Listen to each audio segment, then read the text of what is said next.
Melbourne on a sunny Easter Saturday afternoon, and what a sight it is. And while I'm at it, congratulations Melbourne and the whole of Victoria for yesterday's effort on the Good Friday appeal for the Royal Children's Hospital. $6.1 million, absolutely sensational. And this is Twilight Football, round 3 and the third Twilight game at the MCG, and it is between Richmond and Hawthorn. And a very interesting history between these two teams. Let's go down to the rooms now and have a look at them as they prepare to come out for today's battle. And some young faces in Richmond's lineup. There's young Ottens playing his third game today. Ashley Prescott. Aaron James playing his first league game for his new club, having come from Collingwood. The Hawks under the pump. They've lost 10 matches in a row. Randall Bone returns today. And Jason Dunstall in his civvies, and the full forward won't be playing. The interesting history between these two teams is that Hawthorn, during their golden era, won 16 straight against the Tigers. Richmond turned it around in '95, and the Tigers have won their last 5 in a row, including last year when they started the Hawks on their 10-game losing streak. In a moment, we'll be having Gerard Healy and Mick McGuan to look at the teams. The 1998 AFL Premiership season, proudly brought to you by Telstra, making life easier. Victoria Bitter, for a hard-earned thirst. Cadbury Mark of the Year, and McDonald's, official restaurant of the AFL. Yes, both sides looking for a win here in Twilight footy, but Mick McGuan, no captains here for either side. Yeah, Gerard, no Knights for Richmond, and also no Dunstall for Hawthorn. Mark Miranda's been in pretty good form for the Tigers, kicked 4 goals last week, but without Richardson, Bowden, and of course the skipper Knights, he's going to have to dominate up forward if the Tigers are to kick a winning score. And then it's good to see for Hawthorn supporters the return of Daniel Harford and how important he's going to be in the midfield for the Hawks today. But the onus is going to fall on Nick Holland to kick multiple goals for Hawthorn to win this game. Yeah, should be a pretty tight tussle here at the MCG. Stay with us. After the break, we'll come back and see who can win the 4 points here at the MCG.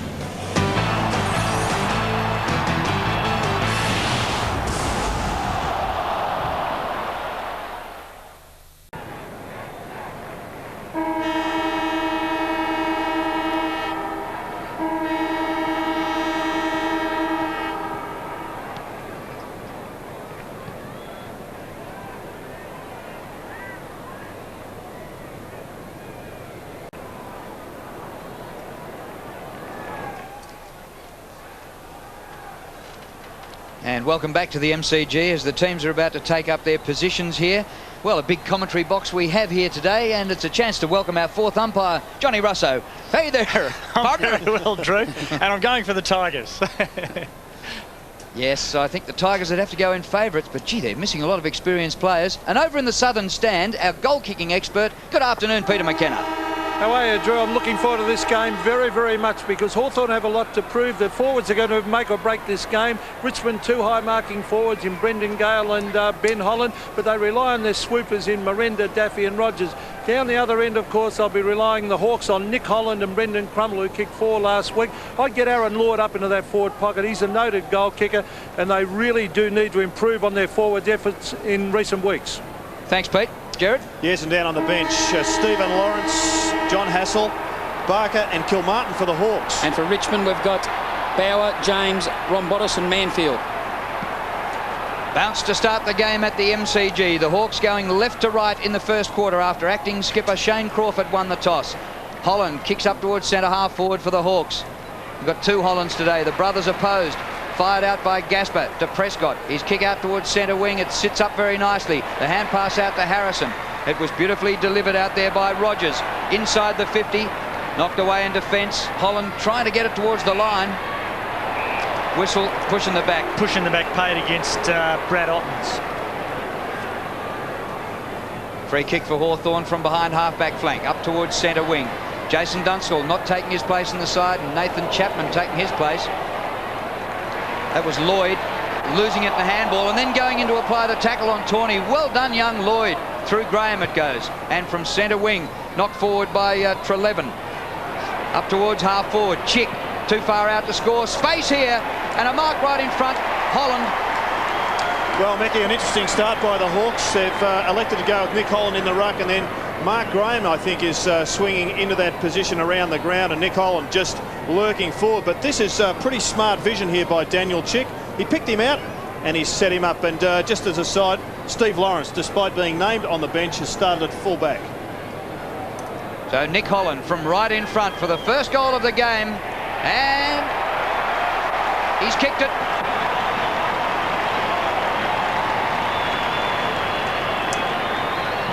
Well, a lot of people think that the Hawks are in with a fair chance here. There was question marks regarding their coach in Ken Judge during the week, sparked by reports over in South Australia by Johnny the Rat Platt, an icon of the club. But that is beautiful delivery and good tactics too, Mick, to get a man free. Yeah, terrific tactics.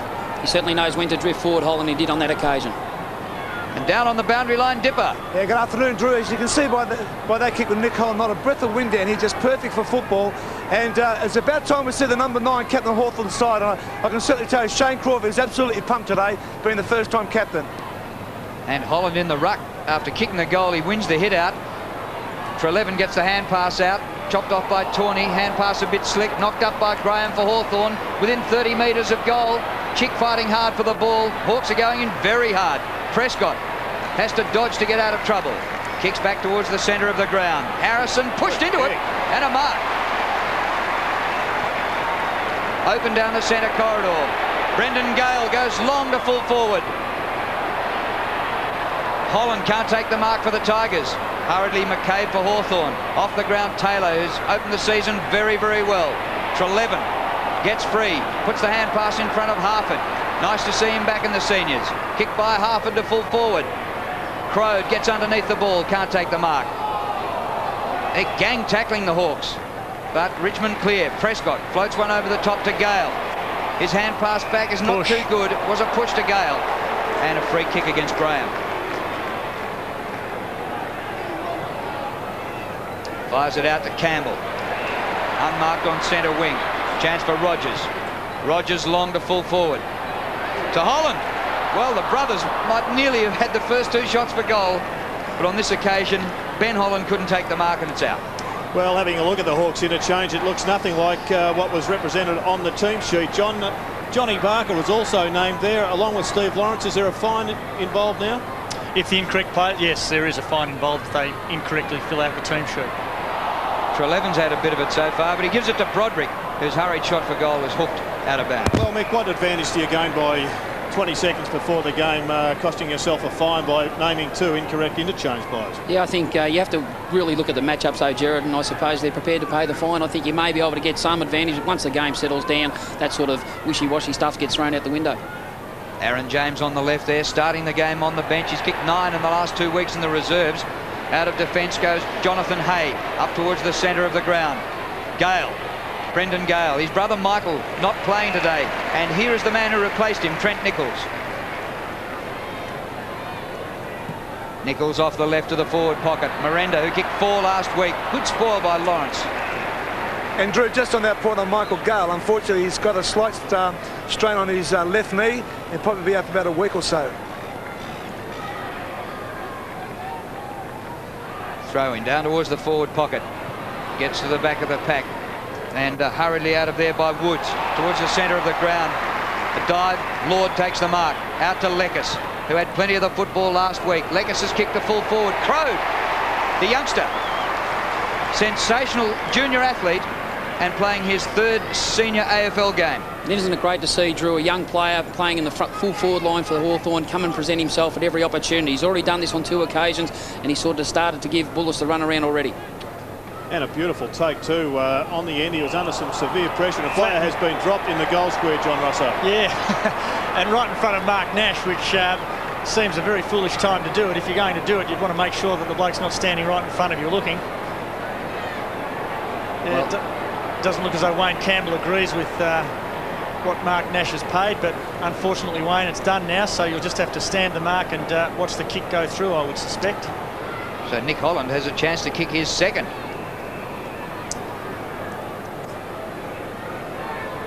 From the free kick off the ball. Brendan Gale standing the mark. The game's seen 2 goals. Nick Holland's kicked them both.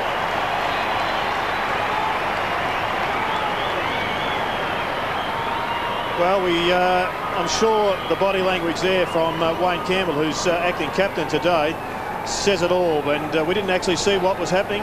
On screen is Shane Crawford. He is being minded by Matthew Rogers, but there's a fair bit of feeling in this game. I saw Treleaven coming through and he put one of the other Tiger players, Nick Daffy, on his behind. So the Hawks are out to make a point here early in this match.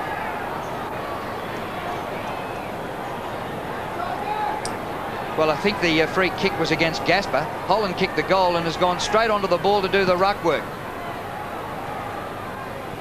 Gale beats him in the middle. Woods. And the Hawks go forward through Graham up towards half forward. Prescott had a bit of it already. Hand pass wide. Campbell, who was doing the complaining, he wasn't the one who gave away the free kick, but as acting skipper he had plenty to say. The kick up the ground by Ryan. Big fly, no mark. Moore goes to ground. Hand passes in. Daffy inside half forward, and good mark taken by Jonathan Hay, streaming out of defence. Just an 18-year-old. Peter McKenna, what do you reckon so far? Well, it's terrific to see Hawthorn's forward line. They're starting with 4 men, Drew, down inside 50. Against Collingwood a couple of weeks ago, they had 6 and was far too crowded. Much better coaching by Ken Judge. Blurton overran the ball, but the hand pass in was knocked down by the Tigers. It comes to Leckis. Barker, you're in heaps of bother. To halfback. It's thumped back towards the 50. Leckis another kick. Was it out on the full? Yes. And has been in a fair bit of form, Angelo Leckis. Picked up a vote on the Sports World panel last week for his efforts, but he wouldn't have been all that impressed with that little skill error. Yes, as voted last week by Lee Matthews. He got a lot of the football, Angelo Leckis. Brendan Gale has started particularly well. Come out for his 4th kick. And off the ball. There's another free kick off the ball, and Richmond will get their first goal. So the Holland boys are celebrating here. It's 1-1. Well, there was certainly something in that. Stephen Lawrence gave him a bit of a shove, but we've seen a number of players faint here at the MCG in recent times, and this time it's going to shape up as a fair shot at goal for Ben Holland. Ben Holland, 3 years younger than Nick, and right in front, gets the Tigers' first goal.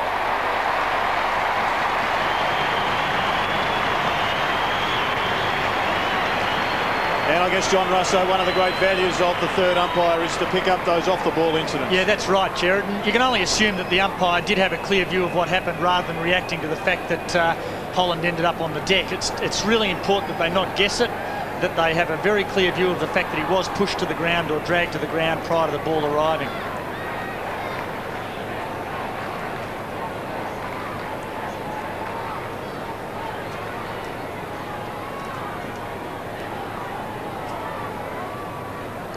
Back in the centre, 3 goals, and the Holland brothers have kicked them all. Nick Holland goes in ruck, but Brendan Gale wins, gets it going the Tigers' way, but a hurried kick by Taylor.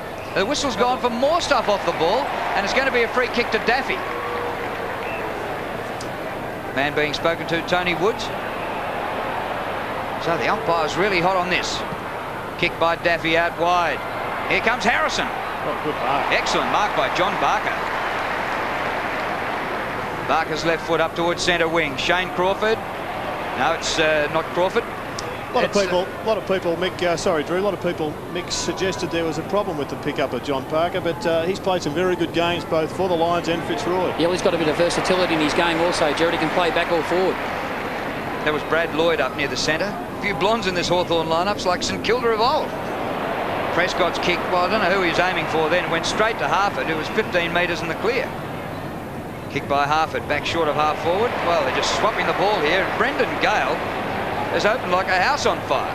This is the bloke that could really turn the game and take this game by the scruff of the neck, merely because he knows the percentage spot when to get into the holes, and he's done that on that occasion. He's actually had his best start to a season I can remember, Mick. Yeah, for sure, Jared. He's playing this ruck role exceptionally well. Roderick's kick to centre half forward. Holland couldn't quite take the mark. It comes back to Taylor. Good delivery, and now Nick Holland has it now for the Hawks. Holland up towards the 50. Crowd in front again. Too far out to score, but he's leading well. The youngster, just 18 years of age. Tries to get around the man on the mark and fails to beat Bullis. Gets the kick away. No distance in the kick. And getting up there to mark is Brad Lloyd, who is the brother of Matthew Lloyd, who plays for the Bombers. Some interesting matchups here too, Drew. Brad Lloyd's actually going to Wayne Campbell, and we see Matty Rogers going to Shane Crawford, trying to nullify his influence. And in the midfield, the centre bounces. Tony Woods is actually going with Nick Daffy. So some one-on-ones all around the ground. I'll tell you what, Drew, Trent Crode would have been the most relieved man on the MCG to see that ball marked by a Hawthorn player. After taking on a player going around, you get if you muck it up in front of the members, you're in trouble. Lloyd, beautiful kick.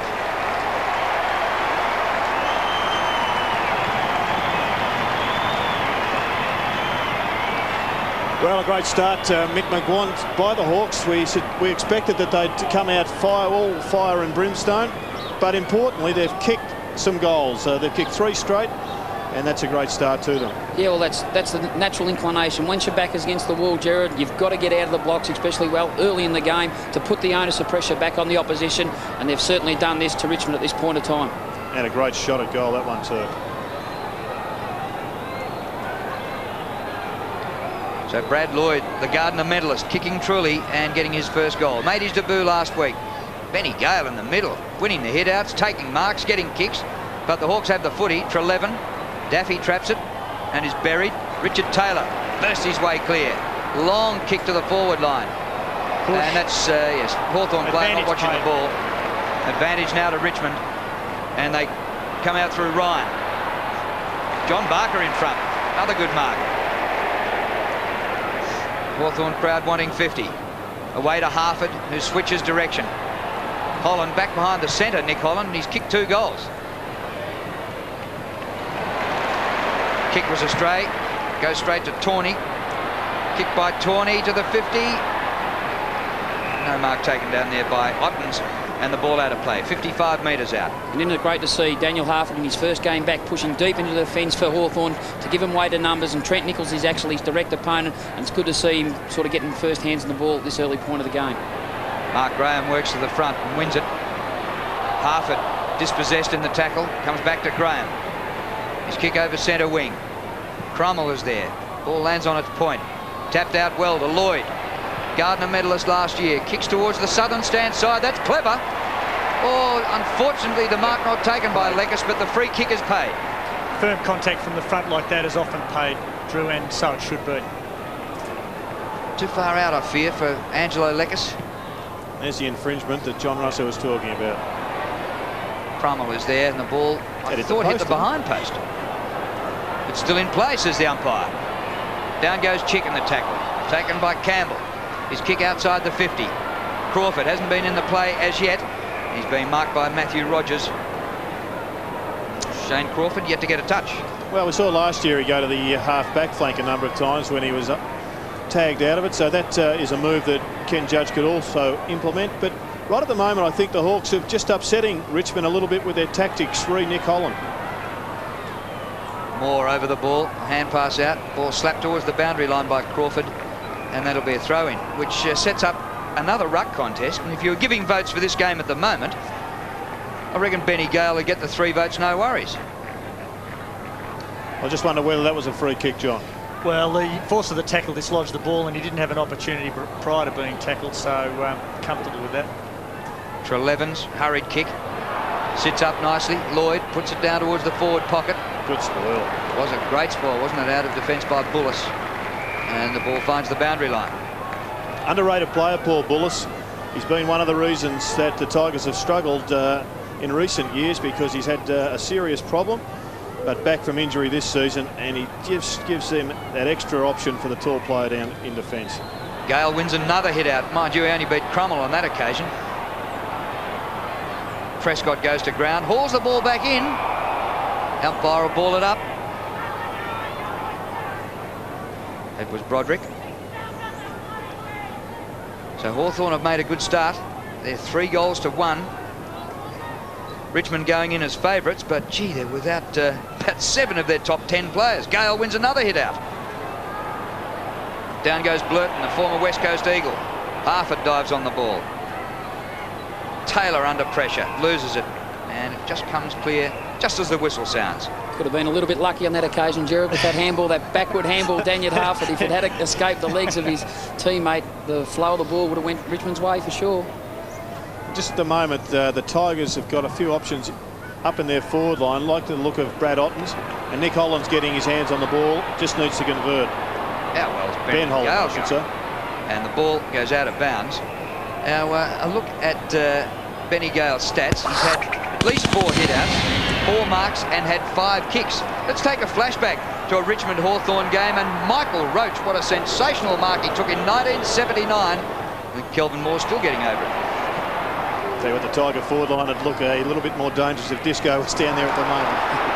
Comes to Aaron Lord, who dashes inside the 50 and goes for the goal. Crode! Well done, son. Well, I think it might have been heading for full points, but if you're playing on the forward line, you're entitled to go for it. And he has, and he's taken 3 marks. Peter McKenna, this kid looks like an outstanding player of the future. Well, very impressive. He's been leading up the ground. He's been sprinting out to half forward. Very impressive, and most importantly, he's playing in front at every opportunity. 18-year-old, drafted last October, gets his first goal.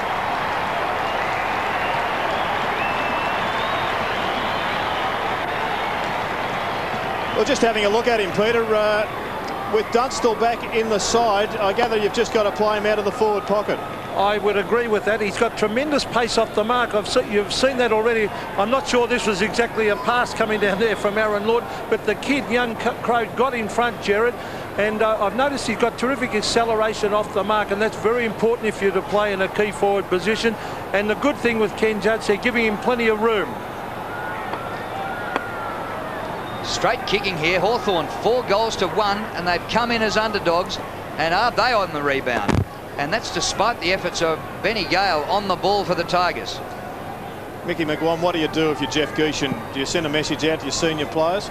Well, the thing is, at this point in time, someone's got to stabilise the situation, because the ebb of the tide is certainly against Hawthorn, against Richmond at this point in time. What do you do with Nick Holland? What do you do with Ben Gale? Merely because it's Holland who's involving his influence on this game. I think Benny Gale, even though he's playing against a non-ruckman, has to tighten up that situation, because that's where they're getting first access to the ball. At the moment, the ascendancy would be with the Hawthorn match committee. Yeah, for sure. Here's Gale and Holland once more, and give another one to Benny. But they haven't come out with the ball, and that's where they're turning it over at ground level, Hawthorn. Treleaven to Holland. Crode not this time. Bullis, well played, over the shoulder, free kick. Well, it was only a split second away from being another damaging forward foray. It was Nick Holland. He looked up and he saw his own man in Darren Gaspar, but Trent Crode led, and it was just unfortunate he couldn't get his hands on the ball. Well, the umpire did play the free kick, but the replay showed he marked it. Bullis. He's got to pay the free kick in preference to the mark, Drew. Thank you, fourth umpire, Johnny Russo. Here's a chance for Crawford. Ball out in front, but down he goes. Gaspar sweeps the hand pass wide to Kellaway. State defender towards the outer side, Miranda. He's obviously been pushed up onto the ball. Hasn't been getting any of it out deep in the forward line. Needs to get into the game. Graham floats it to Taylor. Taylor's kick towards the 50. Half it climbs high. Not bad for a bloke who's... oh, it was Lord, actually. Going to say a bloke with groin problems. Tawney comes out with the ball and almost without his strides. Through Broderick it goes to Campbell. Campbell's kick towards the 50. Gets past Hay. Miranda with Prescott. Ball slapped up towards the forward pocket. A sprint on. And out of bounds, Barker won the sprint. Drew, just on that free kick and mark situation, the reason the free kick has to be paid is it gives the player more options. There can be a player to advantage from a free kick, for example, whereas there can't be for a mark. So it's important they give them as many options. Jeff Gieschen just at the minute under the pump at the moment. The Tigers down 4 goals to 1. Good body work there. Treleaven went past the ball and the Tigers have it. Gale fumbles. Crawford gets him in a good tackle. Into Rogers. Beautiful kick to Moore on the 50. Down towards the forward pocket, and Harrison. And twice last year, Ben Harrison drifted forward and kicked bags of 4.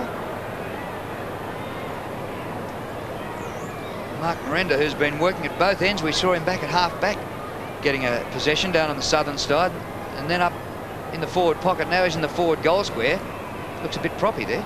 This is a critical kick, Drew, to stabilise this situation, because as we said before, certainly Hawthorn in control around the ball and also on the flow of the ball coming forward. Has to kick this goal to steady the ship. Left foot helps. They like it behind the goals. But their optimism is unfounded. Well, I think it comes down to midfield dominance, as it most often does, Mick, when you consider that Craig Treleaven has taken Paul Broderick out of the game, has had 8 possessions himself for the Hawks. He is one key matchup that they're winning. But the one area where the Tigers would be pleased is Benny Gale. 7 possessions as a ruckman. It's not a bad performance. Jonathan Hay out of defence. A very high ball. Lawrence needs to mark this. Well, he knocks it on. That's fantastic. Comes over the back to Lloyd. Downfield. Put down by Blurton after he got rid of the kick. The umpire has a word to Blurton, and a relayed free. And hasn't he started well, Lloyd? And his immediate reaction was just to bounce up like the Indian rubber man and push down and try and get another possession. And the Hawks are just doing it much better than Richmond at the moment. Yeah, well, Lekis' direct opponent is Blurton on that occasion, and Blurton was sucked towards the first contest, but he showed great initiative of pushing forward, playing the percentage spot, when to drift into that hole, and was vacated in a good, disciplined fashion by the Hawthorn forward players, and all of a sudden Lekis has got a chance to kick another goal for Hawthorn. Should kick it. It's close to the left goal post, but that's a goal.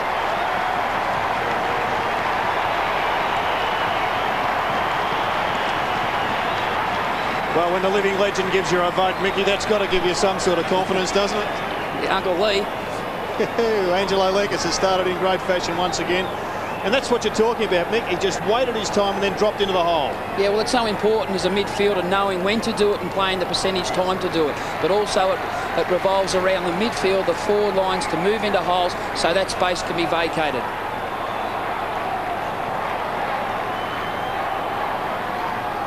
Ashley Blurton on the phone to the coach, and he's infringed twice there, and it finished up being a goal to the Hawks. Peter McKenna, I think you made the expression, don't write the Hawks off yet, famous. Well, they're really fired up, and Richmond, by the way, Drew, got one extra man in Gaspar down in defence, so Hawks are playing an extra man up near the centre area. And as a player down behind the play, it's got to come back to him for a free kick if, in fact, Crummell can take it.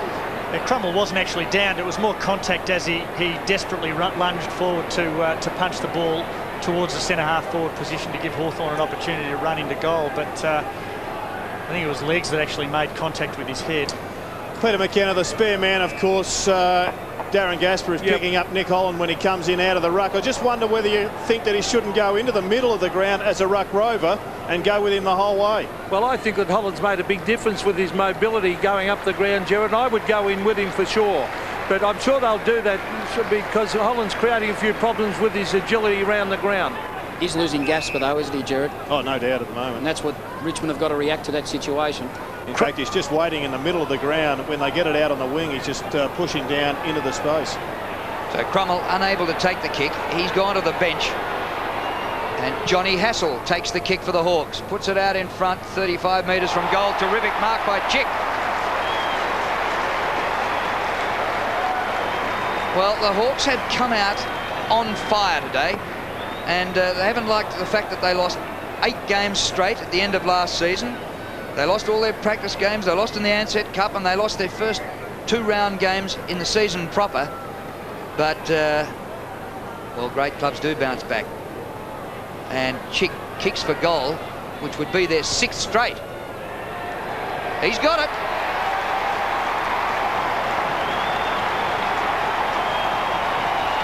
Oh! Yeah, we've got a great game coming up because you'd expect the Tigers will bounce back. But this is such a game based on emotion that when you are pushed and when you're embarrassed publicly, Mick, as perhaps the Hawks were during the week with the press, most clubs find something. Yeah, I think the old word pride would have been mentioned around the Hawthorn change rooms quite often this week. But what a great kick by Johnny Hassel. Kicked it into what's probably termed the hotspot area of the ground, gave it enough elevation and height to lead the forwards into it. It was Chick's judgment that got underneath the flight of the ball and took a well-judged mark. Can Benny Gale continue to win in the middle? But, oh, well, he didn't find a rover. He kicked it himself. Well done. Harrison fires the hand pass. Miranda puts it out in front of Daffy. Daffy a grubber off the side of the boot.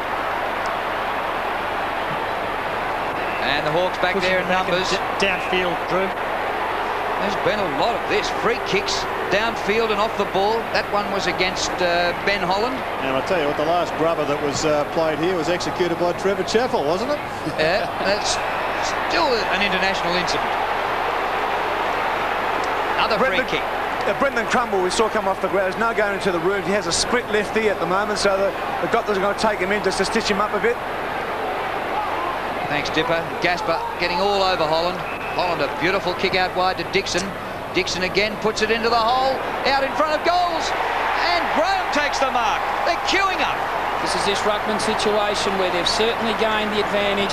It's merely because Michael Gale's direct opponent is Mark Graham. He's playing the percentage often in drifting forward, but it's also the influence of Nick Holland, because at this point in time, Gasper is not 100% sure as where he is on this particular ground. Graham kicks another one. Hawthorn 7 straight.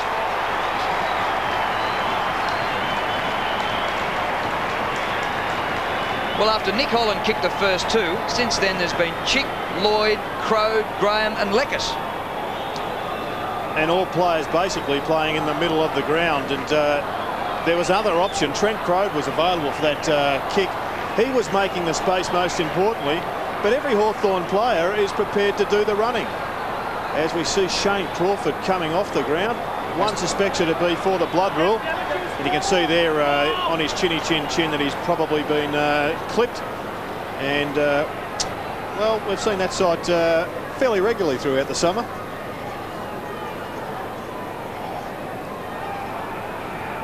Hawthorn's best ever first quarter against Richmond is 9-3-57, and we have 2 minutes left and they're 7 straight. And Holland, Nick Holland gets it out of the middle. Dixon well played. Trelevin run down and a good tackle. The Tigers desperate to turn this ball over and win it out of tackling and hard running. Broderick gets it across the ground. Nick Daffy goes for a run and a bounce. Harrison. Oh, what a mark at full tilt. Kick by Harrison inside the 50. Holland is there. It's punched back towards the 50. Trelevin shrugs the tackle.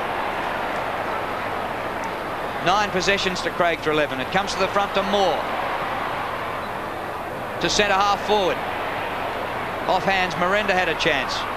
Very well done, Luke McCabe. Oh. He's holding it, said the umpire. Yeah. That's red hot. I mean, it is hot, Drew, but he did dive on the ball when it was on the ground, and that's the first signal to the umpire. He dives on the footy. There he's gone. He's tackled. He must successfully hit it out once he's elected to dive on the ball on the ground. I know it looks tough, but the instruction given to them is if he dives on the ball, he's tackled legally, he must successfully hit the ball clear immediately. Not try to, successfully hit the ball clear immediately. Just as well we've got you here. We'd have been bluing about that all day. Miranda offline or behind. And I'll tell you what, Jeff Gooshen would be bluing about a couple of their set shots at goal, the Tigers. Mick, this is getting to almost crisis stage for Richmond right at the moment. Yeah, well, for sure, especially when Hawthorn have kicked the last 5 goals, and to get back into a contest, when you get the opportunity to kick a goal, you must jail them. Shane Crawford getting treatment for his bleeding chin.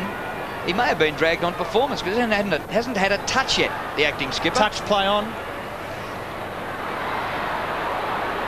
It'd be pretty harsh to drag the captain just at this early juncture in the game, Drew, but you may well be right.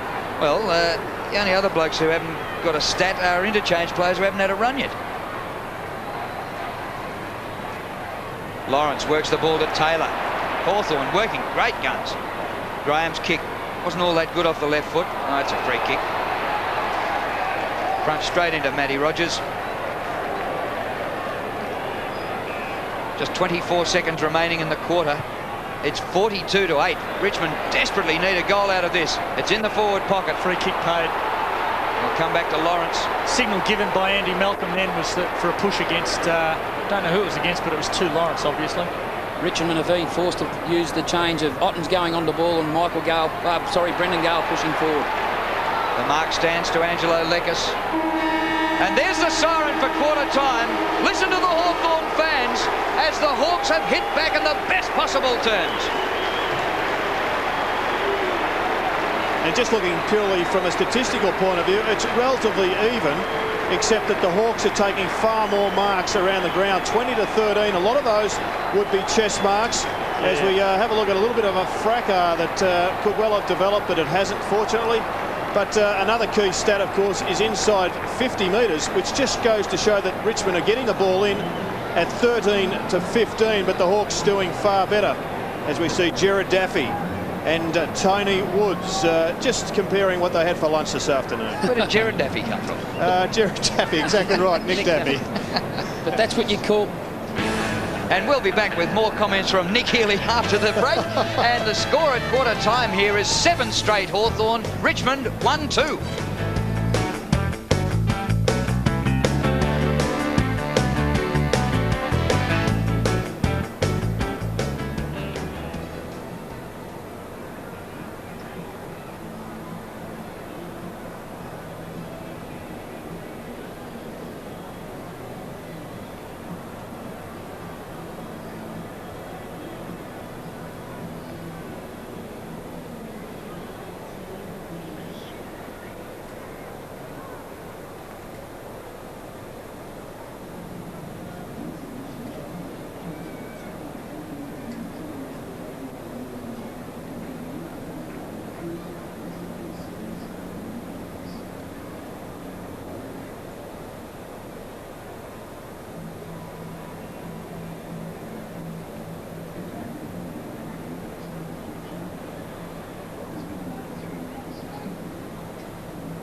Well, a phenomenal first quarter by Hawthorn. You wouldn't know that they'd lost their last 10 games in a row because they lead by 34 points here at quarter time with 7 goals straight in the first term to 1 goal 2. Nick Holland's kicked a couple, the rest are singles, and the only goal kicked for Richmond was by Ben Holland.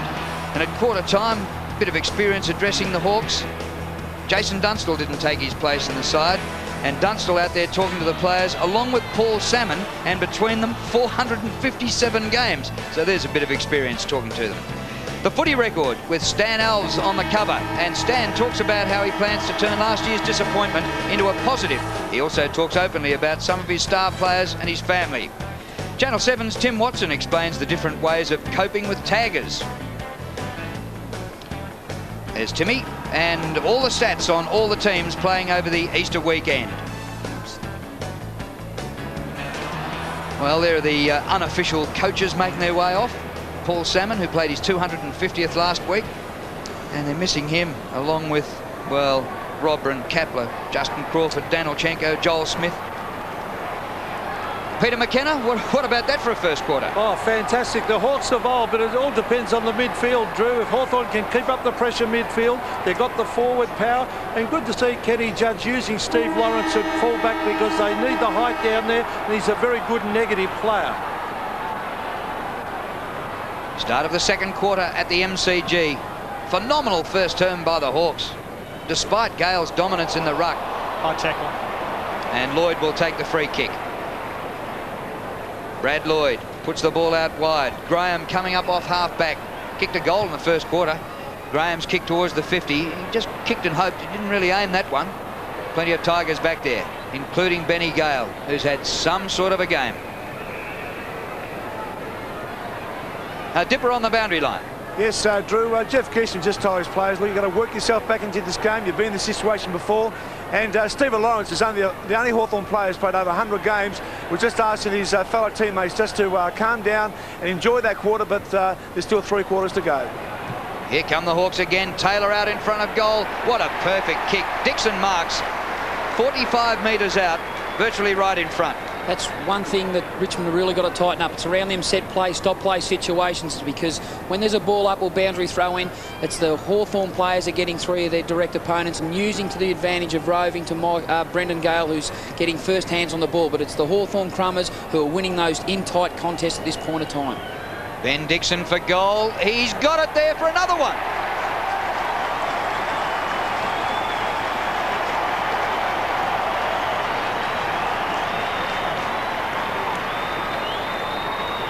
Well, conversions win football games, Gerard, and at this point of time, Hawthorn 8 goals to 1 goal too. They're certainly in the box seat.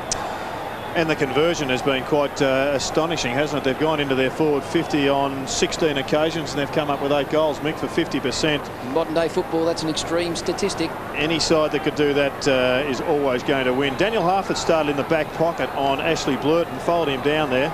They've now made the change and Harford's back in the middle of the ground. Here comes the bounce again. Give another one to Gale. Tawney gets the hand pass out wide to Daffy. Short of the 50. Graham didn't attempt the mark, but his punch went straight to Campbell, whose kick was then smothered. Gale Good put tackle. the shoulder down and tried to burst through. Now, Johnny Russo, Yeah, what about that one? I mean, look, half of us will say it should have been holding the ball because don't sit Benny on the fence, Gale... Johnny. Well, I will sit on the fence because it's important. We see Benny Gale actually take on the tacklers here, and he almost opts for the ball up. So I certainly think that is a reasonable call to call that as holding the ball and penalising. Say what you mean, Johnny. Yeah, good on your Dipper. Yeah. Keep bobbing up, Dipper, but Harford has gone back on the Blurton. Here's Rogers. Crawford back on after being treated with a cut chin in the first quarter. He goes for the boundary line. Doesn't quite find it. Helped over by McCabe. And to the boys upstairs, just the skill level of the Hawthorn players today is just fantastic in what near perfect conditions they're in. Not a breath of wind, and the players just find their mark every kick. Richmond's last goal was also their only goal. 9-minute mark, first quarter. Crawford measured that pretty well. As I said. Interesting strapping there for Shane Crawford. I don't think he'd get any modelling jobs looking like that at the moment.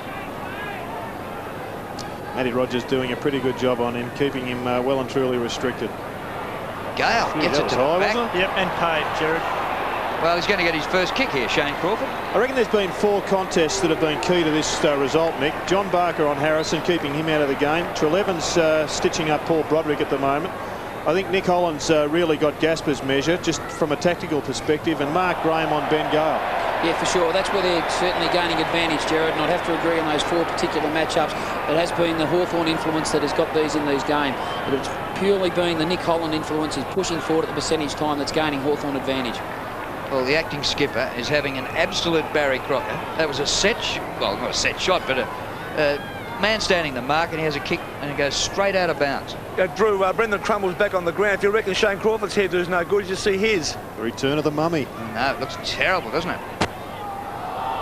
Moore tries to get it out. The umpire will ball it up. Now, a lot of people think that was similar to the one we saw pinged for holding the ball earlier, but in that case, the player went to the ground with the ball rather than electing to dive on it. And Aaron James has got his first run for his new club. He's pushed forward, replacing Brad Ottens.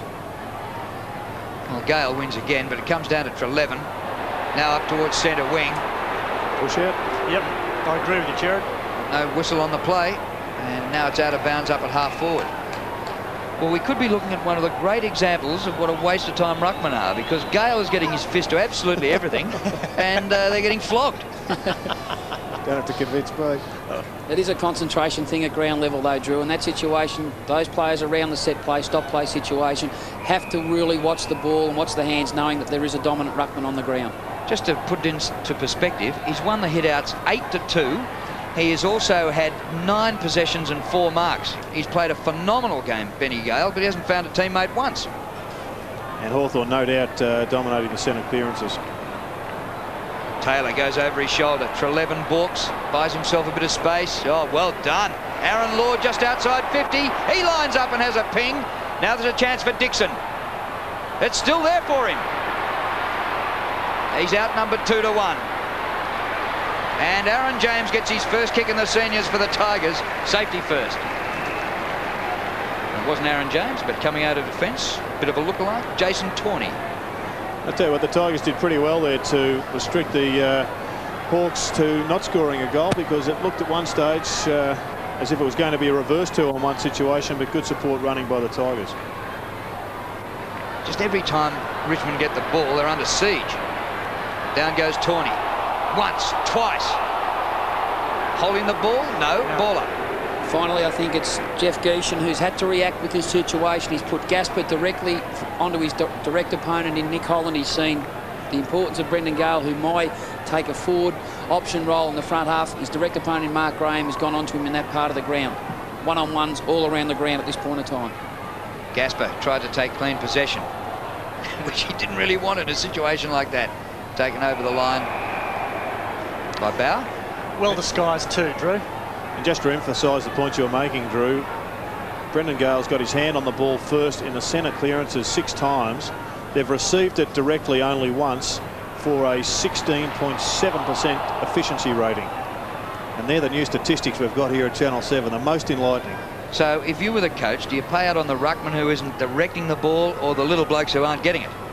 A combination of both, I think, but right at the moment, Mick, it's actually the attitude. It's hard at the footy for the Hawks all over the ground. It just reminds me of Hawthorn of the early 90s, or the late 80s and early 90s, Jared. Their imposition of will and getting involved in the contest, but more importantly at the ball, because that's the first rule of thumb when you play footy. First access to the ball is so important. Hey, Mick, what about the mid-80s and the early 80s? Oh, you... I'm not talking 1880s, Dipper. Real scrap here. I wonder how many Hawthorn fans sort of finally gave up on the Hawks and did something else over the Easter weekend and went camping or something like that. They might miss one of their great days.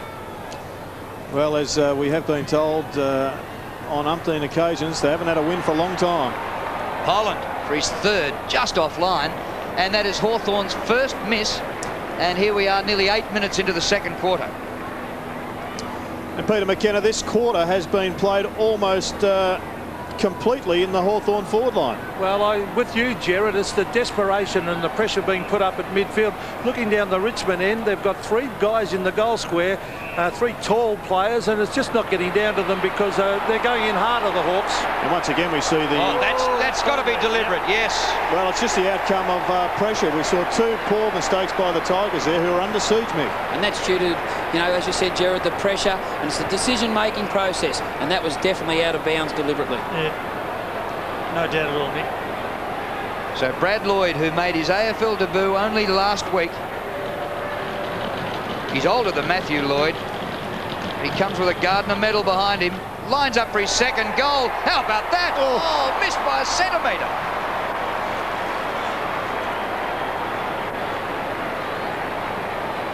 Oh, that was nearly so good. 50, the half century up at the MCG. In a situation like this, Drew, it's a real test of the resolve of the Richmond players. They've really got to stick to their game plan, stick to their team disciplines, and really grind away at nullifying Hawthorn trying to get an over the line at the half-time break. Free kick. Kick in by Bullis, an excellent mark, but the free kick overriding that, as John Russo told us, and Gasper takes it. Half-back flank, puts it over centre wing. Knocked away from Harrison, over the line.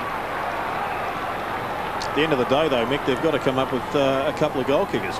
Yeah, well, that's the important thing, I think, Jared, but that's the reason why Brendan Gale has pushed forward onto his direct opponent in Mark Graham, and we see the ruck duels and non-ruckmans around the ground, like then Campbell was going for the ruck for Richmond. Broderick's kick, short of the 50. Graham punches. Rovers needed. Miranda there for the Tigers. Wheels round on the left boot. It's still there for the Tigers. There's James in the middle of the pack. And it'll be a ball up.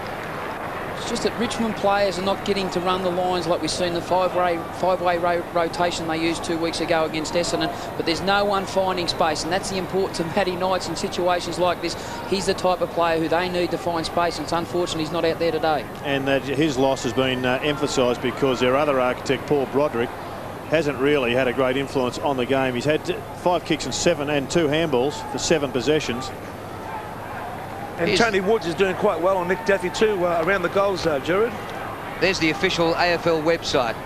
Herald Sun, Channel 7 and the AFL. And you can actually follow the stats of a game while it's in progress. Gale gets it to the back. Miranda snaps. A behind.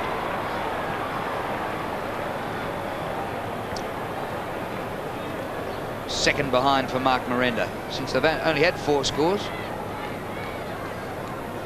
What about the attitude around the club at the Hawks, Dipper? You're an icon of the club. You would have been in contact with some personnel there. How's the attitude been this week? Well, the attitude's been very good. They've had a couple extra training sessions, just talking about, you know, obviously everyone's told everyone that they've lost 10 in a row, and a side can only take so much, and today they're just playing forward and he's playing aggressive football. It's good to see, but still a good half of football to go on. Gee, it's wide open down here on the members' side. Graham's peeled off and puts the ball up over the wing. Well, it's out in front of teammates. There's still a chance to run onto it. Oh, well done by Lord.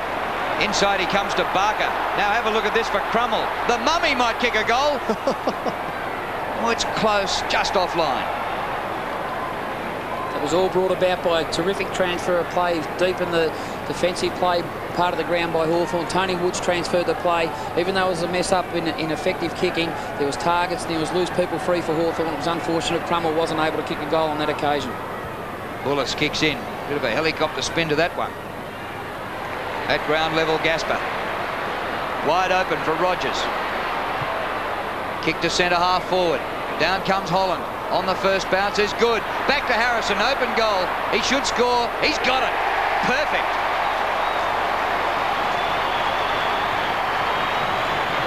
Been a long time coming for the Tigers, but that was good.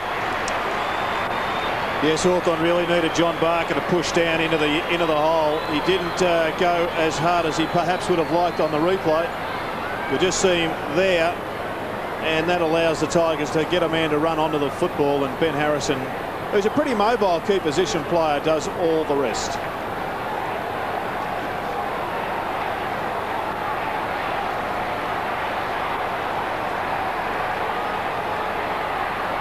Well, a wonderful length of the ground goal by the Tigers, just their second for the game, but what might have been had Crummell kicked straight for Hawthorn after they'd set him up. Treleaven out of the middle. Gasper played on. Crode, good tackle. Spills to Dixon. Oh, he gets it back. Great goal. When you're hot, you're hot. Great aggression. Now, you won't see much better than that from Ben Dixon. And Gasper wondered where the pressure came from. He didn't see anybody. Well, it's often important when you're a long way in front and a side gets a goal that you don't allow them to get two in a row. That is an outstanding tackle by the young man. And it's knocked the ball free. Here we see Gasper. Crode comes in from behind. He was a bit stiff, Gasper, but a great snap, Mick. But surely in that part of the ground, Gerard, you play the percentage thing, get back. When you know there's someone behind you, you don't have to play on, stabilise the situation. A bad mistake by Gasper on that occasion. Gale finds the opposition again. Richard Taylor out of the centre circle. Flips off the hands. Comes to Bauer. Not a great kick out of defence. Taylor hits the ball very hard. Pushing the back to Woods, yes. Advantage paid. The ball up to the 50. There's not much of an advantage. That was a good decision by the umpire. Lots of boos in the crowd, John, but he's made the right move. Yeah, I think so. I mean, it was clearly going straight into a pack of Richmond players and no advantage at all for Hawthorn. Kick by Woods. Push out right in front. Oh, the mark stands. That's an interesting one. Bauer across to the outer side. Prescott to Harrison, who kicked the last goal. Still 57 to 15 midway through the second quarter. Hawthorn 9-3 to 2-3. Down the southern stand side. Daffy at the back. Oh, some mark by Holland. That typifies the way Hawthorn are going about this game. Eyes only for the ball. Nick Holland defied logic there when he gets the fly to the football, but showed enormous courage on that situation, Gerard. Oh, pressure here for Lawrence. He was put down by Holland. Play on, said the umpire. Rogers hit it hard. He kicks wide up towards the 50 and the ball out of bounds. Yeah, I think you're right, Mick, and we'll have another look at Nick Holland. You'll just see a man going back, Wayne Carey-like, eyes on the ball. He knows that there's going to be players of both his own side and the Tigers coming on and trying to lay him out, so to speak. But I tell you what, if the Richmond side don't respond here in the next couple of minutes, they're going to go in at half-time, almost beat. I think that'll be a candidate for the Cadbury's Mark of the Year. Great mark by Holland. He's been in just ordinary form in the first couple of weeks, but he's getting the ball, kicking a couple of goals here today, and he's part of this rampant Hawthorn team, which is displaying the sort of form which we haven't seen since last July. Darren Gasper coming off with the blood rule, Drew. So there'll be a hold up here just inside the interchange gate. Nice nick under his right eye, Drew. That was probably caused by the tackle of Trent Crode. And without being callous, it is fantastic for your side if you can lay a tackle on a bloke, Mick, and get him off the ground with any sort of scratch or cut. Well, that continues to get into the psychological stakes of the game, Gerard. Knowing that when you have time and space to use the ball effectively, it's amazing players who are under the pump, under pressure, they get rid of the ball in a quick fashion, no methodical approach or utilising the ball to the best they can. Comes back to the psychological stakes. Gasper replaced by Matthew Manfield. The umpire not being given room here to bounce the ball. Andrew Malcolm.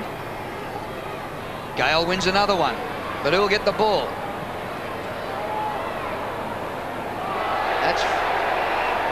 That's deliberate. Out of bounds on the full. No, deliberate paid, Drew. Sorry, it was deliberate, and it's taken by Campbell. Up towards full forward.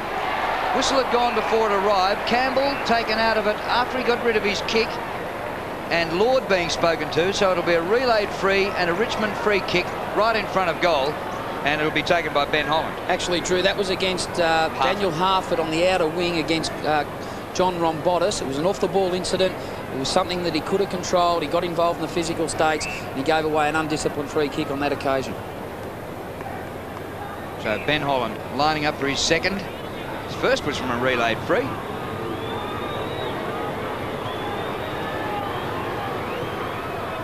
And he gets it. The Holland boys both have two.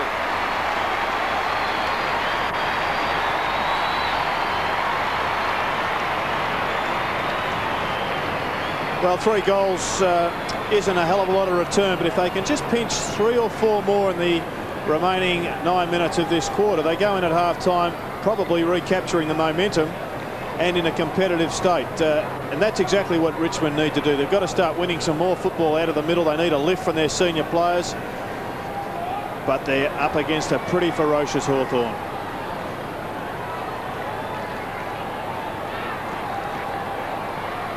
Richmond coming back a little bit.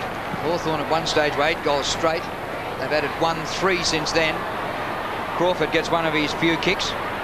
Up towards half forward. Punch to the front of the pack. Broderick's there for Tigers. Cricket pitch area. Oh, fantastic juggling mark.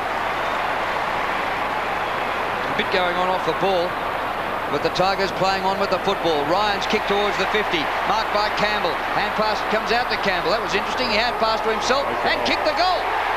It was Harrison to Campbell. Well, that's a captain's goal, Drew, and it's one bloke who has to stand up under this adverse situation. He hasn't had a lot of the ball. He's had the close attention by Brad Lloyd, and he's the type of player who has to get involved in this contest. Great play, great goal by Wayne Campbell.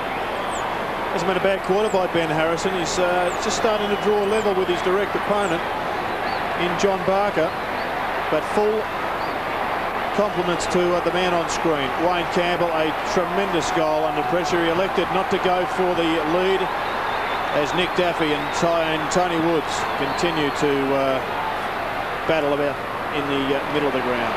Ball in the middle, and Gale wins another one, and maybe eventually his dominance on the ball might come to fruition for the Tigers. Lloyd goes to ground. It's socked forward by Rogers, and a push by Daffy. Free kick will go to Lloyd. Woods virtually takes it out of the arms of Graham. Woods to centre half forward, not a good kick. Prescott marks. Might have been better in the hands of Graham. Kick by Prescott, half back to half forward. Gale never went near the mark. Should have been free kick. Comes to Harford. Floats a hand pass to Lloyd. Oh, Shepherd by Shane Crawford. The kick to half forward, and once again they've turned it over. And Miranda and Crawford, not the best of mates, and the Shepherd was really pretty hard on Miranda. He didn't like it. If the Shepherd was okay, the free kick should have been paid against Miranda then downfield, because he was the one that got up and instigated the to-do. Johnny Barker just near the line, and it's out of play. What did you think of the Shepherd, by the way, John? Yeah, well, look, it looks as though there's contact above the shoulder, so it should have been a free kick to Miranda. But if the umpire adjudicates that was fair, then he shouldn't have let Miranda go back at him. But was it fair, John? No, I didn't think it was. As I said, it was high contact above the shoulder. Daffy's kick to centre half forward. Manfield can't break the tackle. He was taken ball and all magnificent by Hay. Lekis to Lawrence. Kick by Lawrence, bouncing around at centre wing. Good trap by Lord. Taylor. Oh, one too many hand pass maybe. Trelevens lost it. Bowers got it for the Tigers. And eventually, Rombotis, a wide kick, goes out of bounds in between wing and half forward. I'll tell you what, Peter McKenna, as #1 ticket holder for the Hawks, you'd be a little bit concerned because the Tigers have lifted. They certainly have, Jared. A lot more pressure and their delivery of the ball, and they're getting a few breakaways from centre field's made a big difference. The Hawks are still having a red-hot go, though, Jared. Oh, that's You'd it. be disappointed. The red hot goes back. Good on you, Macca. We've been missing it this year. He'll drop a Dunstall Ducks back in just for old time's sake, no doubt. Hey, Jared, Jeff Gibson said at quarter time ago that the boys have to work themselves back into this game. It's exactly what Richmond have done the last 5 or 6 minutes. Yes, they're certainly getting a fair bit of possession in the middle of the ground the last couple. Just 5 goals the difference. That might have been one of the few times Gale was beaten. He was beaten by a high-leaping Graham. And the ball goes out of bounds. And Nick Holland has pushed to centre-half forward, the true centre-half forward position for Hawthorn. And his direct opponent is Aaron James. So it'll be interesting to see where Gasper goes now. He's coming back onto the ground. It looks like he's going to go to the forward line. Graham uncontested. Gets it inside the 50. Bowers there. The hand was it Moore? Hand pass away. Bullis. They're working a lot better now, the Tigers. And that kick hits the chest of Daffy on centre wing.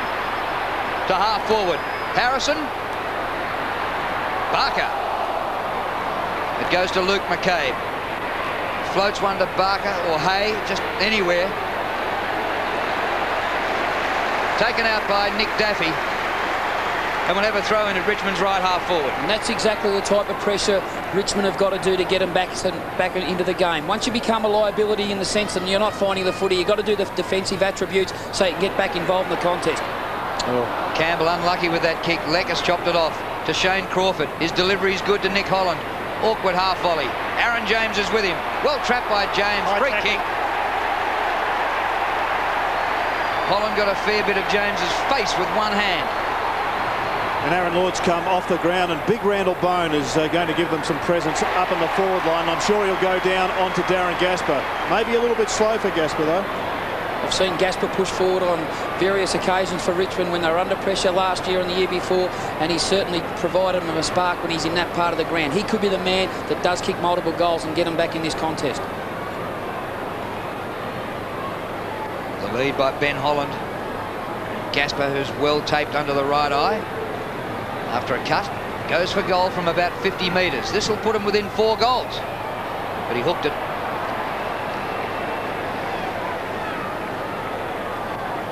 This is where the experience for Richmond now. They've got about 5 or 6 players who've played over 100 games here. Where Hawthorn have got 1 player, and that is Stephen Lawrence, who's on the ground now. So the young guys now have really just got to get back to what they've been doing in the first quarter, just playing the ball and playing every position as they should. Thanks, Dipper. Here's Leckers to kick in to himself to gain a few metres, and then clearing the 50 to big Randall Bone. Up he goes and takes the mark. Well, he's been a stranger to league football in the last 3 years. And a nice bit of shepherding by John Barker as well. Lloyd, beautiful delivery. Chick. Oh, I've been waiting for Chick and Bone to be on the ground at the same time for years. Here goes the kick by Daniel Chick. Holland, one hand not enough. Oh, he roved his own footy. Then gave it up to Broderick, who slid a hand pass across to Prescott. They're working a lot harder now, Richmond. Moore. Well done, Rombotis, who tunneled the ball out. Hey, is this a game of football now? Well, I was going to say, Drew, that both coaches will go in at half-time thinking that they are going to win this game. Richmond will go in thinking that they've regained the ascendancy, regained some momentum. Hawthorn will go in and say, we've taken their best shot, Mickey. Just go back out there, play good footy and bury them early in the third. I'd like to be going in at half-time in sort of Hawthorn's position. Scoreboard pressure, the ultimate pressure in footy, Jared. Look at the players around this ball up. Graham again, but Broderick on the right boot gets the ball out of play. Only because you weren't used to it, Mick. Thanks, Dipper. But Jared's certainly right. It's the Richmond midfield have really started to persist and get themselves in the game by sheer hard work and a hard working rate at the ball and also the body of their direct opponent. Gee, Graham's done all right in ruck in the last 5 minutes. Daniel Chick beats a tackle and kicks a wonderful goal. That was a sensational goal.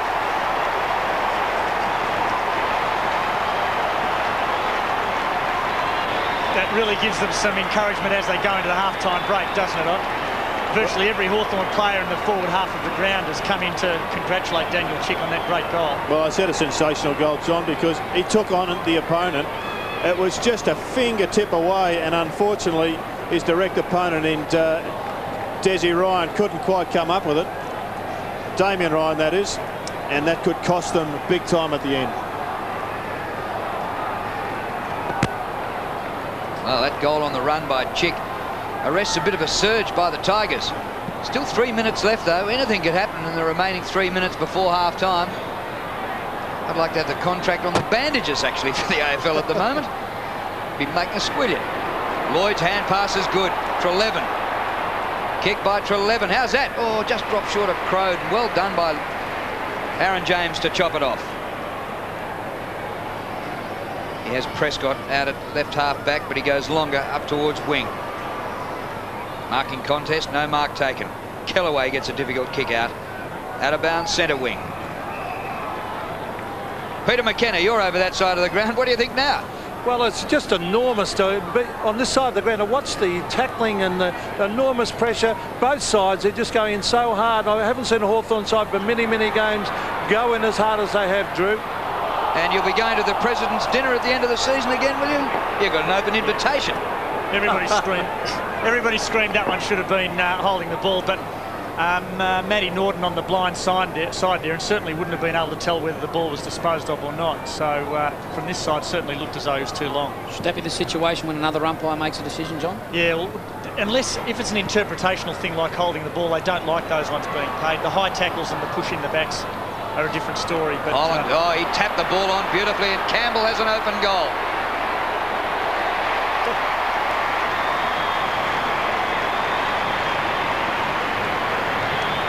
Sorry if the footy's getting in the way of the umpiring there, John. Sorry, Drew. It's certainly not as exciting as that goal was by Wayne Campbell. Just have a look at this tap out. This is what creates this goal. Well done to Ben Holland. That was real football smarts, if we can destroy the English language like that.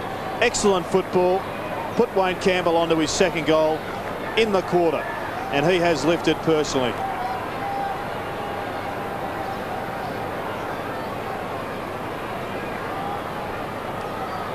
Well, still nearly 2 minutes remaining, and what a game we have here. A couple of goals either way here could be crucial. Oh, well done, Broderick. Good hands.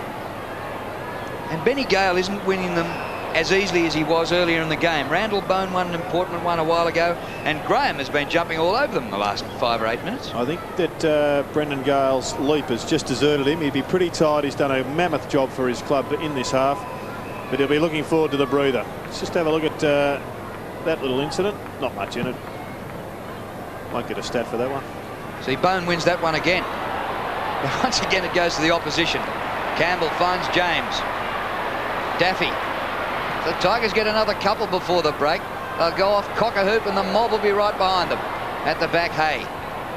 Clever kick. Lekas. Well weighted kick on that occasion, Drew. Tell you what, Mick, Aaron James looks like a pretty handy centre half back. Yeah, well, when he was at Collingwood and pushed back into that part of the ground, a lot of people thought he was primarily a forward, Gerard, but when he was pushed back to centre half back, I seem to think his attack on the football and his judgment comes out into his play, and he plays a lot more better in that part of the ground. And at half-time, I'll get you to tell us about a few of the nights out you two boys had. Thank you very much. I can't talk about them. Well, but half-time we'll do it. Prescott round the boundary line. Hay bounces it out. In the last minute of the first half. At one stage, Hawthorn were 8 goals straight. They're now 10-3. And Richmond are now 5 goals 4. Jeff Geeshan looks pretty pensive, but he'll have something to talk about at half-time. Gasper worked pretty well. He's worked off the ball on this occasion. Socket forward for the Hawks. Taken by Kellaway. The dive unsuccessful by Lloyd. It comes to Campbell, and they might get one before the siren. Chance for Rombotis. Just 30 seconds left. Harrison offers a lead from the goal square. Holland. Well, he marks just like his brother.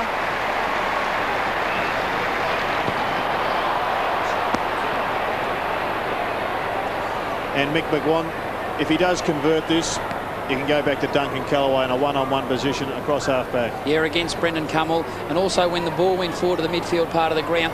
In those two specific instances, it was the Hawthorn, the Richmond players who kept their feet. The Hawthorn players went to the ground and gave the opportunity for the space to be provided, and the Richmond players to run into that space and use the ball effectively. And that's what happened on that situation. Here we are.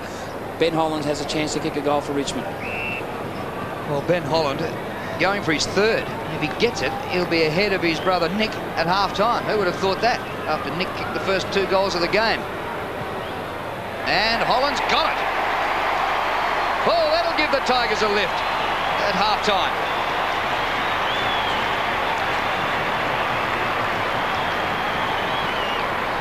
They certainly have lifted Richmond. We are in for a crackerjack second half. Just on technique, Peter McKenna, Ben Holland has got a sensational shot at goal.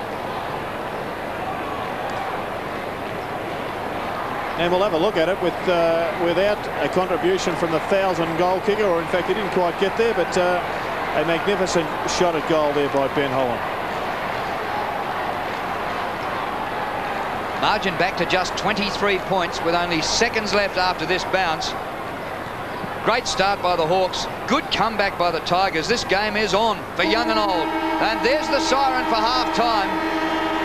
Well done, Richmond, to get yourselves back into this game.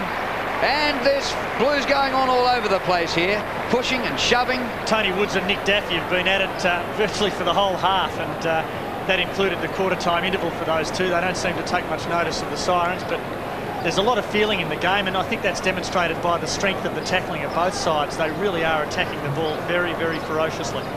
At half-time here in the twilight game at the MCG, Hawthorn 10-3-63 to Richmond 6-4-40. Heavenly shades of night are falling. It's twilight time. It's half-time in Seven's Twilight Footy. Stay tuned for the second half after 7 Nightly News with Peter Mitchell.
welcome back for the second half.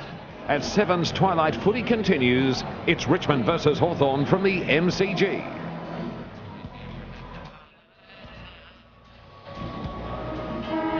And at half-time, Hawthorn, who have lost their previous 5 games against Richmond, lead by 23 points after the Hawks kicked 7 straight in the first quarter to Richmond 1 goal 2. It was a magnificent start by the Hawks, but the Tigers came back in the second quarter and the margin's back to 23 points. It's Hawthorn 10 goals 3, leading Richmond 6 goals 4, and a very entertaining game, and this could go either way yet, boys. Yeah, it was a great fight back by Richmond in the second half of the second quarter, Mick, but the clearances out of the centre, 14-4, I think just about sum up the whole match position. Yeah, well, we did see Brendan Gale take advantage of getting his first hands on the ball, but it was the Hawthorn midfield group at ground level that actually got the centre clearances their way. They've got to come up with a winning forward structure now, the Tigers. They've got the ball down there often enough. They're only 4 behind Hawthorn in penetrations of the forward 50. But as we know, they were well and truly behind on the scoreboard at one stage, but have fought back well. And out in the southern stand, Peter McKenna. Yes, I think it's very important this first 5 minutes, Drew. I thought towards the end of that second term, Hawthorn were looking a little bit tired and Richmond were coming on a lot for the fresher side. So it'll depend on the middle of the ground. Both sides have got players capable of kicking goals. There's been lots of this pushing and shoving off the ball, lots of free kicks paid downfield. Brendan Gale gets a fist to it once again and wins. It goes to Daffy. He kicks inside the 50. Manfield gives chase. Good gather. And hoists the ball to the goal square. Holland couldn't quite take the mark. Rover needed. Oh, down goes Rogers.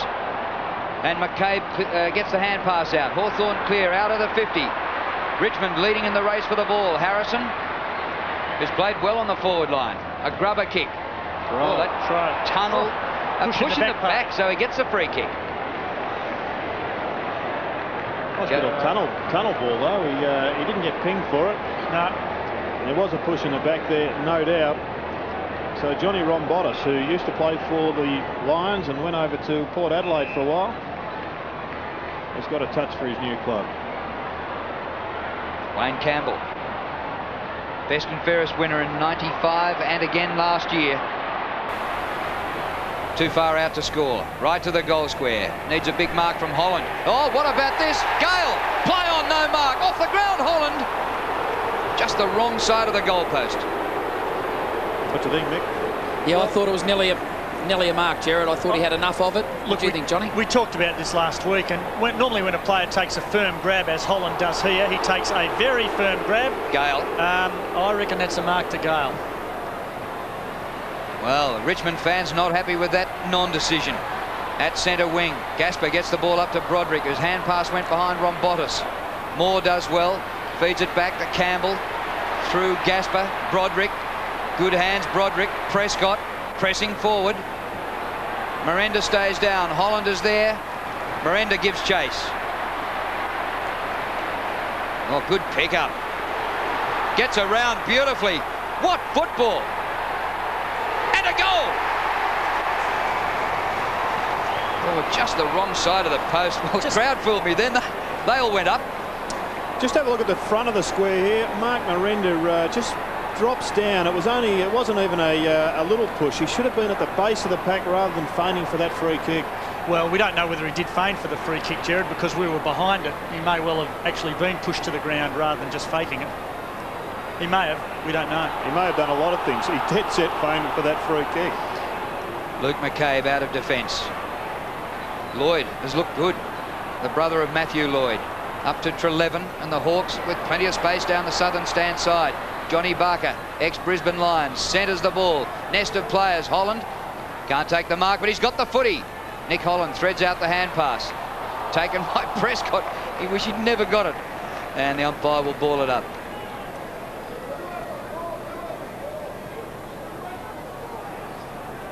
Margin 21 points. Mark Miranda, who kicked 4 goals last week, has kicked 3 behinds today. Benny Gale has been unbelievable in the ruck contests, but hasn't been able to find a teammate on most occasions. And Hawthorn ripped it away from his ruck dominance in the first quarter when they kicked 7 goals straight, the Hawks. They're on a 10-game losing streak, but they've come out full of fire today. Broderick gets it to Prescott. Ball gets to the back of the pack. Woods from centre half back. Chance for Broderick. He's the man. He's the one who has to lift for the Tigers. Well, Gale's kick comes to Ryan, who had his back to it. Down goes Lekas. Oh, yes. Broderick again. Great hands. Gale to centre half forward. Miranda a chance to pick up the crumbs. And that'll be a free kick to Lloyd, taken high. Brad Lloyd made his debut just last week. Out wide to Graham, who has time to fumble. Kick by Graham. Nick Holland. Good punch from behind. It comes to the front of the pack. Hurried kick out wide to the forward pocket. Oh, bad bounce. Chance for Crode. The Crode applies the tackle to Kellaway.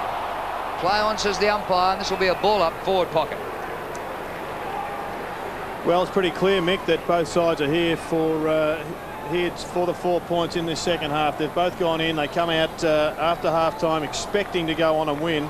And Duncan Kellaway, albeit one of the toughest players to play, just isn't going to break 2 tackles like that. Yeah, well, that's one aspect of the game that has improved and will continue to improve through the year 2000 is the defensive attributes of players. Chick to Lekas, and his kick across the face of goal and through for a behind. 1-1 to Angelo Lekas. Now Dipper down on the boundary line. You'll be proud of those Brown and golds today. Well, I'm proud of both of these sides today, Drew. They've certainly put on a terrific game for the spectators here. You think there was 100,000 people here, the way the crowd's screaming. But obviously Kenny Judge has just told his players just to keep concentrating because in the first half it was all Hawthorn, but we've certainly got a game here. Hawthorn on the bottom of the ladder after losing their first 2 games. Johnny Barker takes a mark just forward of the wing. And good work by John Barker just to push his opponent Ben Harrison under the ball. Did it pretty legally. Good penetration with the kick. It comes to the front to Graham. Graham pokes it round the corner. That's great stuff. And Holland takes the mark 15 metres from goal. That's been the one problem with Aaron James, his concentration throughout the course of 2 hours of battle.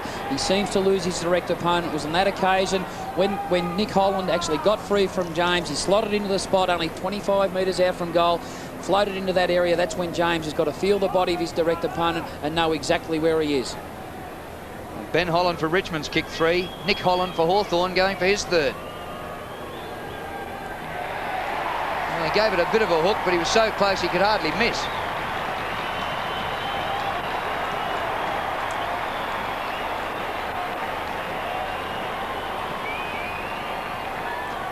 Yes, it's probably not fair, but unfortunately forwards can take the punt, just drop back into spaces, and if their man bobs up with the footy, well, the damage isn't as great as if the half-back takes the gamble because, well, he jumps up into the right position. Fortune favoured him, and Mark Graham pretty pleased with the whole result.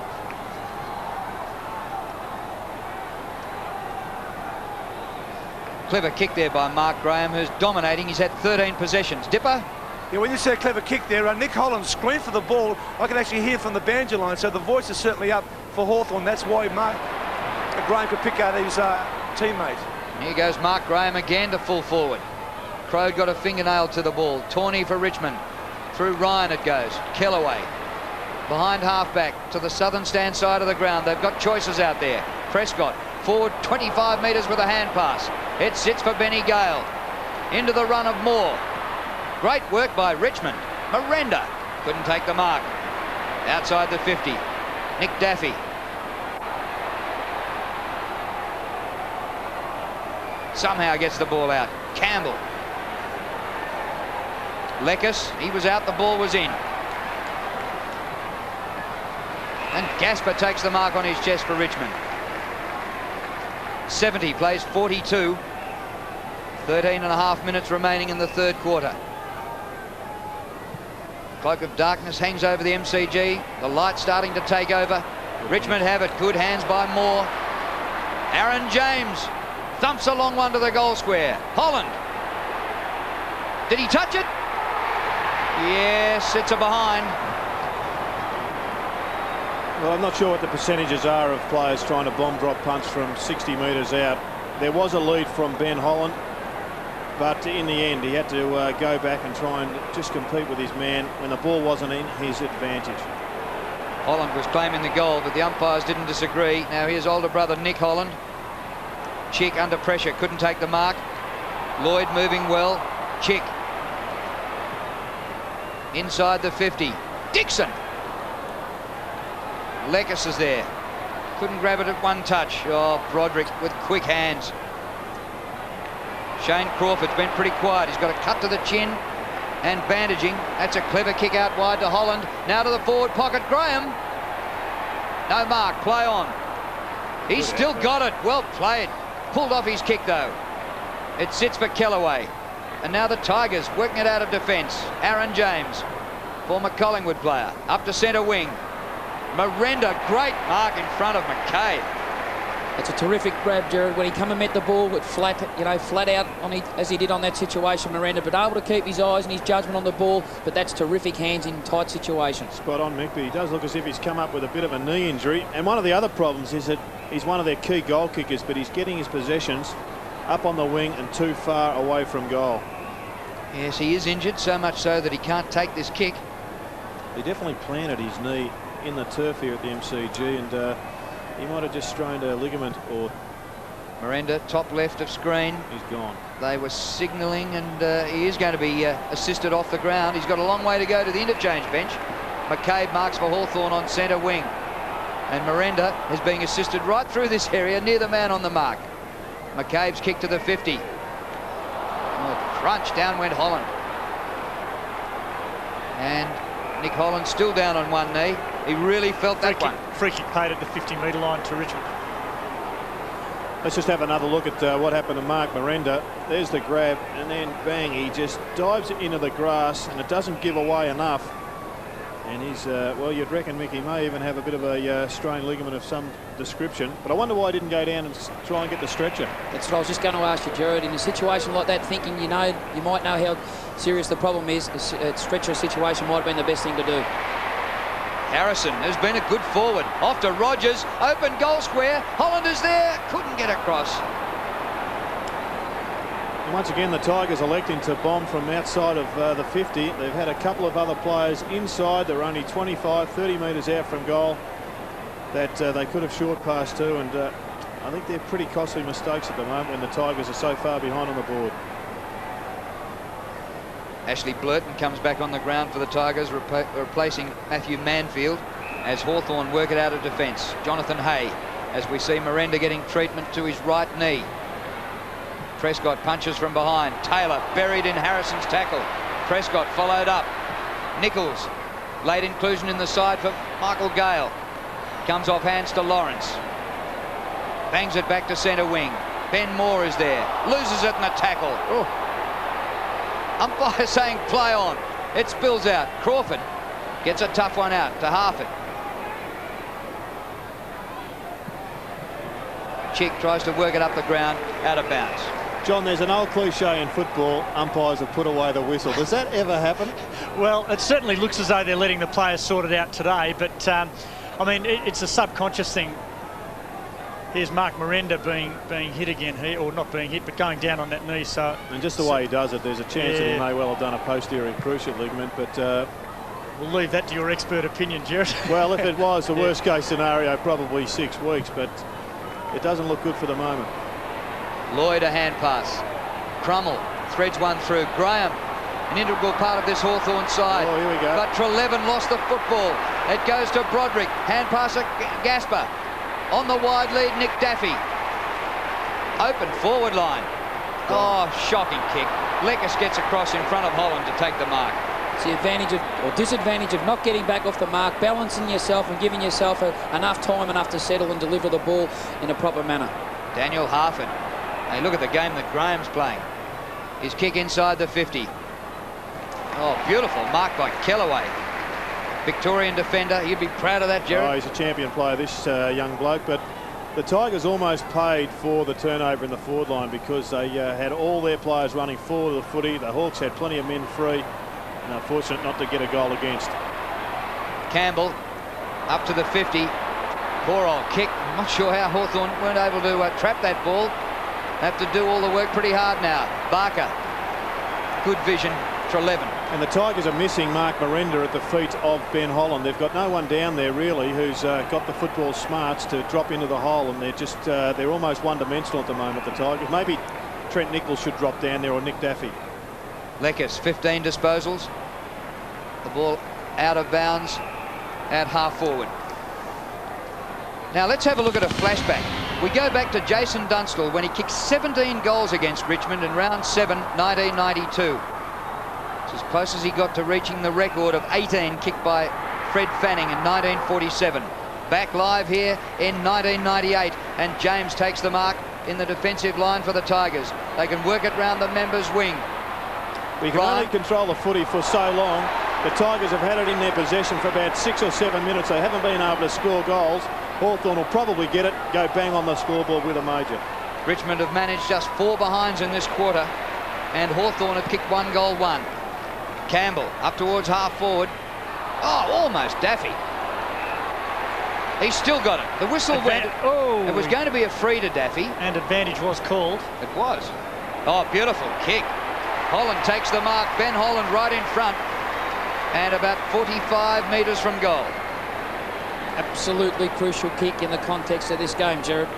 Last goal scored by Richmond was in the second quarter of the 32-minute mark, but terrific play by Daffy on that occasion. Probably learnt from his prior mistake, got back off the mark, wheeled inside, gave himself enough space between him and the bloke on the mark in Woods, and seen the leading player, Holland, who led straight up the ground, and this gives him an ideal opportunity to kick his 4th goal. Well, the key thing is, though, that they've got to be rewarded for their 6 or 7 minutes of domination. They haven't got a major on the board. Holland, 45 metres out. That's a good-looking kick. They like it behind the goals.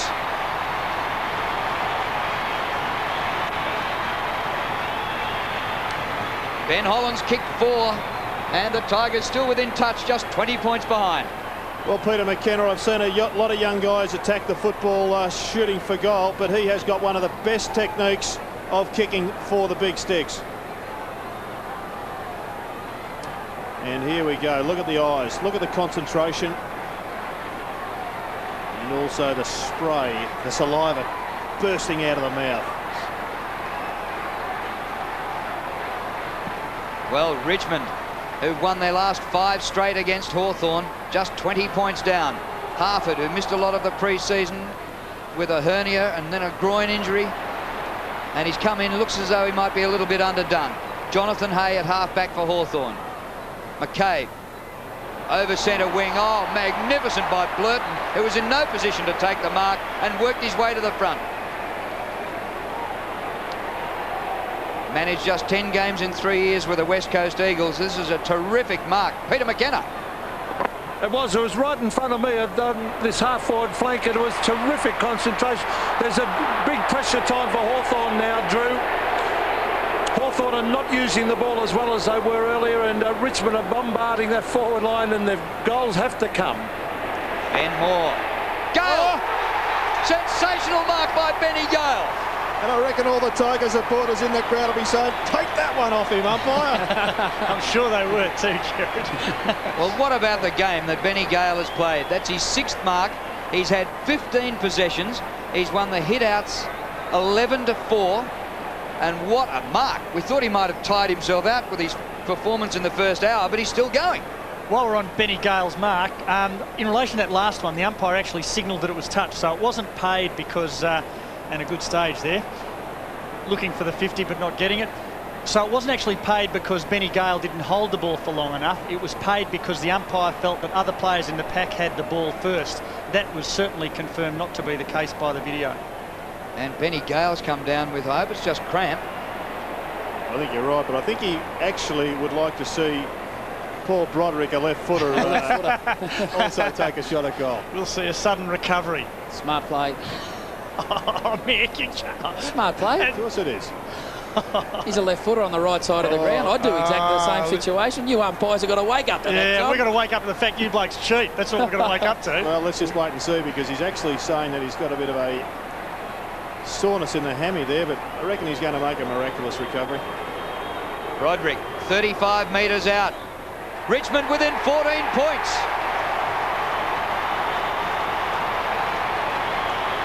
And there's the resulting goal, Jared. Yeah, good play from Benny Gale. I think a combination of two things. He is a bit tired, but at the end of the day, better to have a Paul Broderick left foot, stick it through the big ones. And I want some of that liniment because that has worked a miracle. Dr. Bradshaw's done a great job.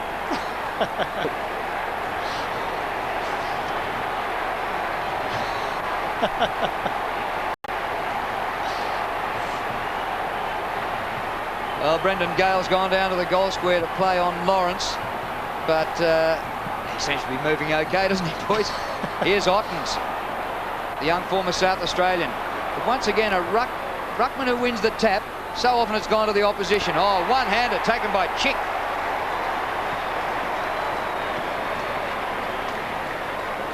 Talented player, Daniel Chick. Outstanding last season.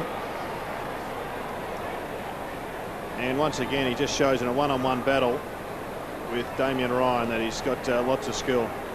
Also the lead up into that forward thrust by Hawthorn. We've seen the advantage of reading the opposition's ruckman. It was Brad Ottens who got the ball down, but it was the Hawthorn players who cleared that centre bounce clearance. Chick's kick 3.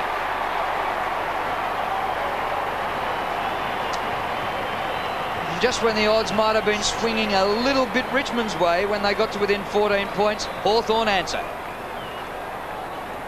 Yeah, it's a pretty good clearance, wasn't it? And certainly one that they needed. They have dominated these centre bounce clearances all afternoon. It's now 16-6.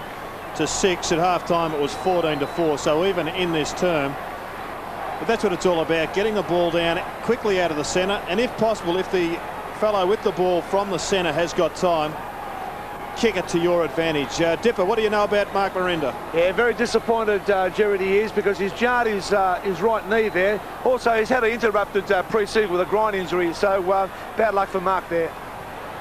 Ottens wins in the middle again, but it's Nick Holland who gets the kick out for Hawthorn up towards the 50. Hacked out of there by Kellaway, but just a little bit too much carry, and Graham takes the mark. And a perfect kick to centre half forward, and a juggled mark. Angelo Lekis. Well, Ashley Burton should have been able to intercept that one. In fact, he flew across the front of Angelo and didn't touch the footy. Angelo did a double juggling act and come up with a mark. There he goes.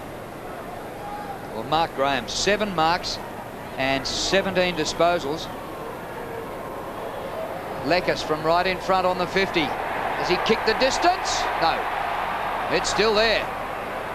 And through for a minor score.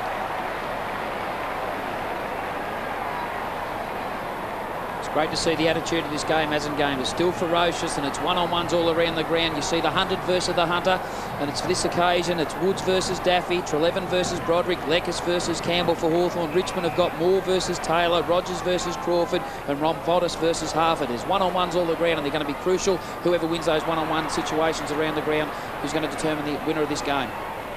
Lloyd fought hard for it at ground level, but they've lost it. Lord, Aaron James, and that'll be a ball up 60 metres from goal.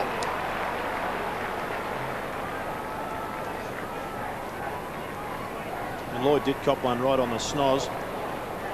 We'll have a look at this.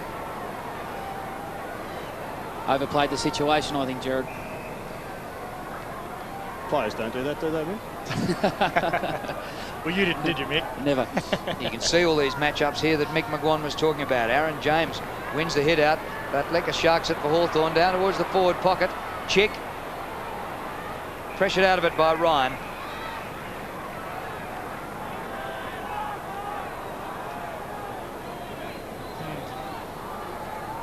What do you think, Johnny? Bit delayed, wasn't it? Might have been self-inflicted whiplash.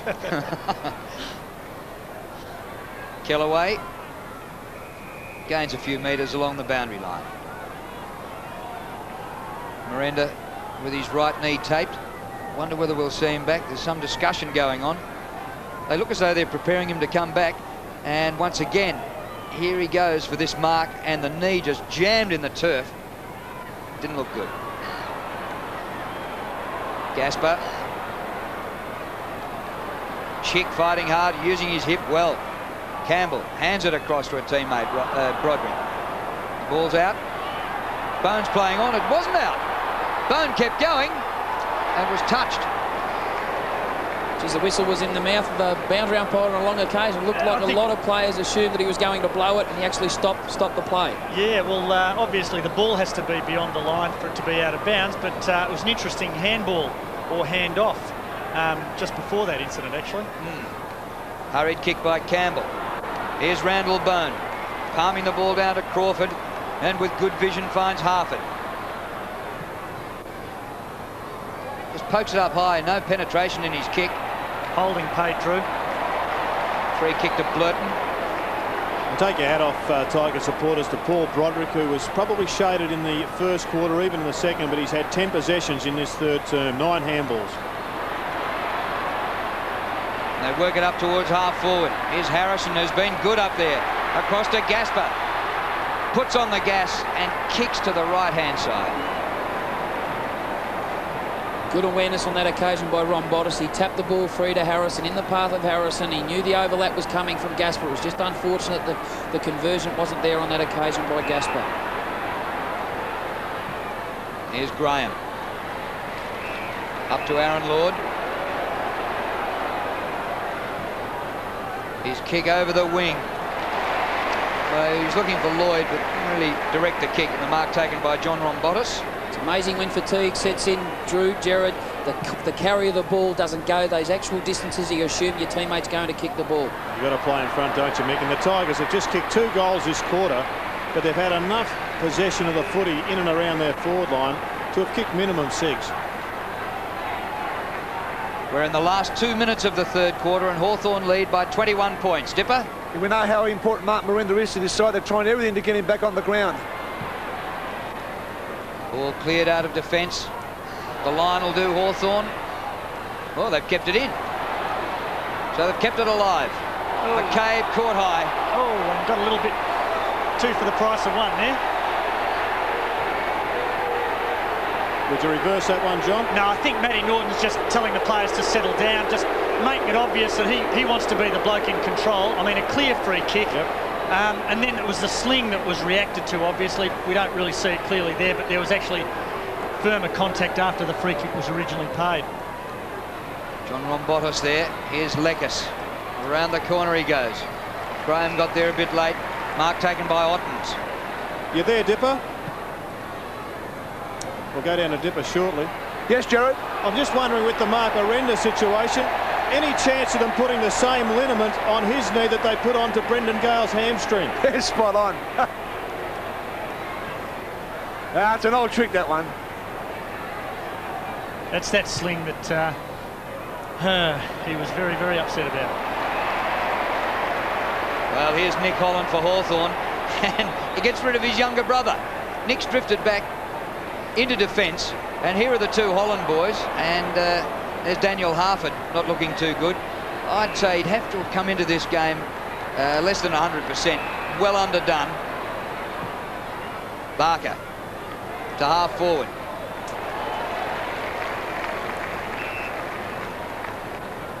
And Daniel Harford looking as though he's played a whole season rather than just about 3 quarters. Here are the 2 Holland boys. Well, we saw it with the Maddens. They used to have a bit of fun playing on opposing teams. The punch straight back towards out of bounds.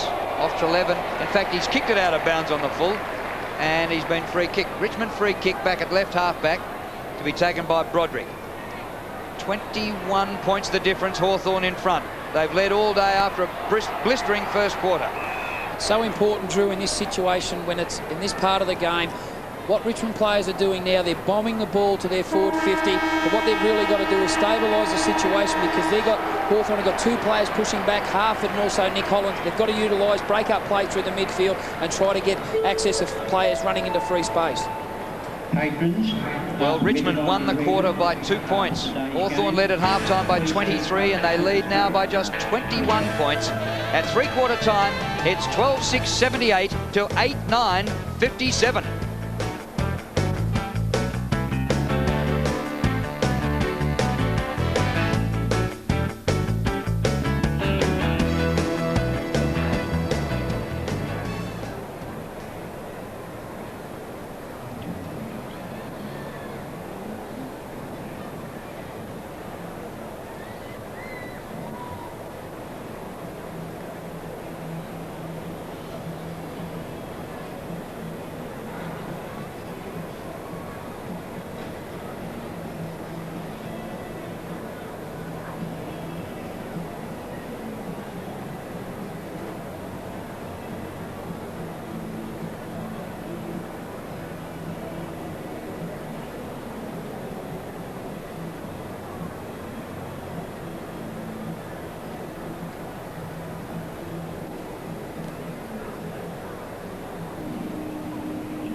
And welcome back to the MCG. At three-quarter time, the margin is 21 points.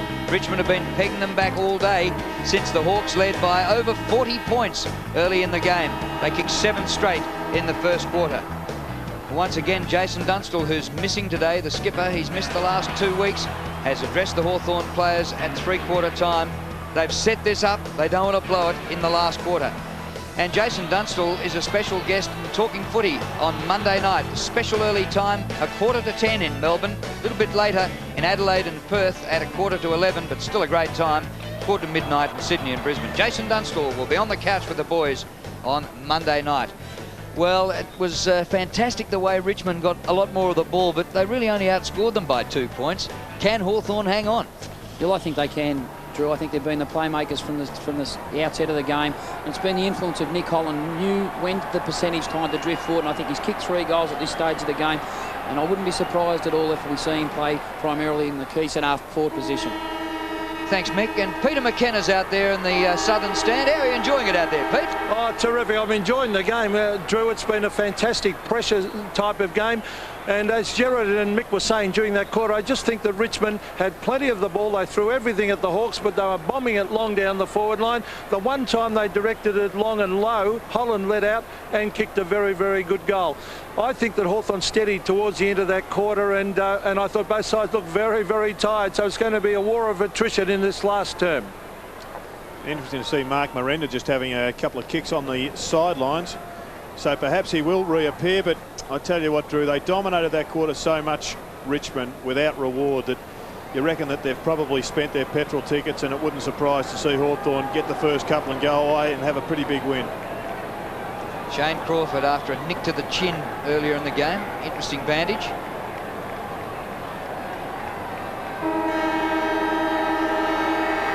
Start of the final quarter here in twilight footy at the MCG. And it's the Hawks by 21 points at the last change after a great start to this game when their accuracy and their footy all over the ground set up a lead of over 40 points earlier on. And now it's half that. Randall Bone in ruck.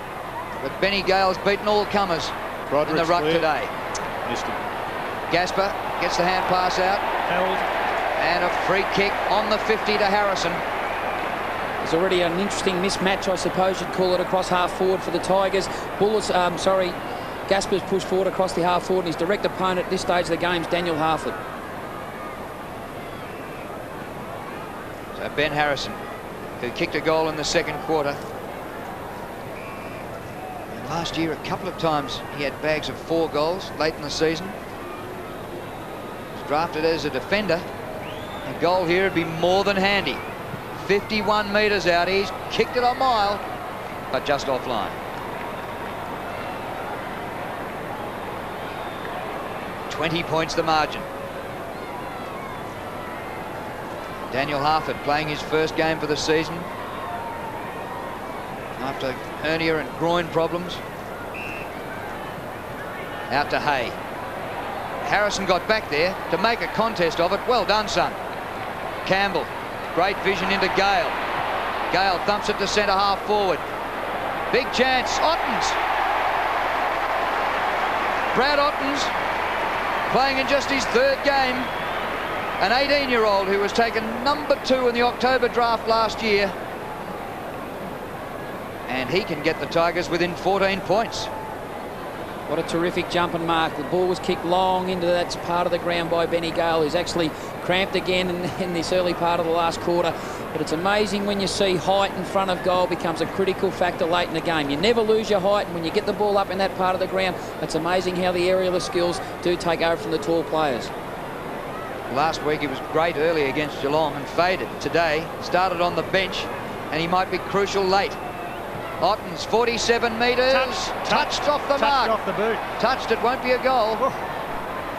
Gee, just as well it was offline. There would have been a revolution. Tell you what, the Tigers are running some sort of risk too with Brendan Gale. He's cramped in the hamstring a couple of times. He's obviously fatigued, and if he keeps pushing himself, they run the risk of him tearing it. Ordinary old kick by Harford. Crawford good enough on the 50. Through Woods it goes to Taylor. Out to the southern stand side. Hasn't he run around? Nick Holland. Trying to get himself free. Thumps it long to half forward. They want to mark here, the Hawks. Guess who gets back? Brendan Gale. It was gone. They were calling for the stretcher. Gale towards the southern stand wing. Ottens again. Good mark. And Holland, who's one of the best marks in the competition, said, what happened then? Away to Blurt. Short pass and Ryan. 19 points the margin. Hawthorn clinging on. Into Rogers. Rogers to Ben Holland. Oh, he's pulled down. Free kick umpire. Tapped by Blurton to Moore. And that'll be a ball up. Well, I called a free kick. Johnny Russo, did you see that? Yeah, I did see the one that you called, Drew. It was interesting then. Here we see a tackle by the arm. Well, yeah, probably should have tried to kick it. Yeah, prior opportunity. Well, that's not the point there, Mick. The point is if he's good enough to tackle him by the arm, then he should try to kick the ball away. Knocked up by Blurton. Kicked out of defence. Well done, Rombotis. Harrison. Oh.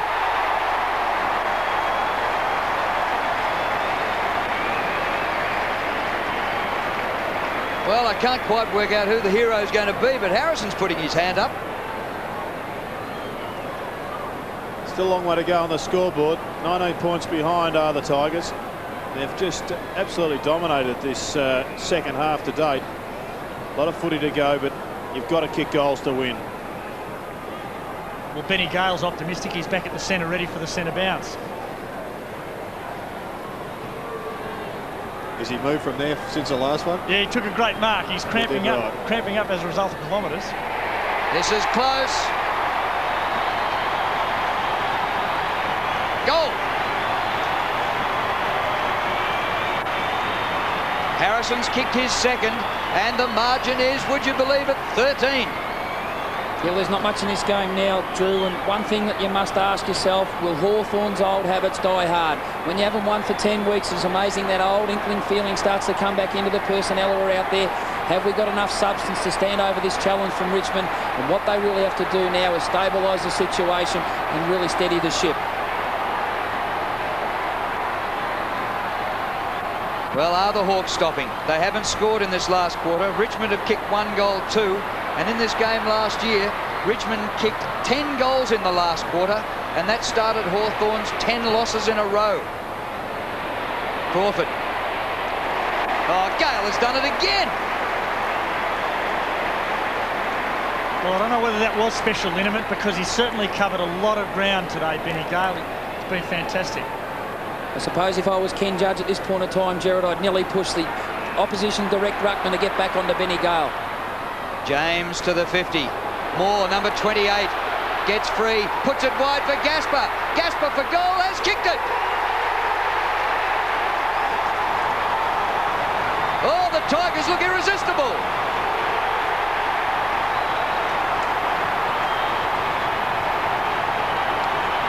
And Brendan Gale's calling for some smelling salts, I think. He's pointing to his nose.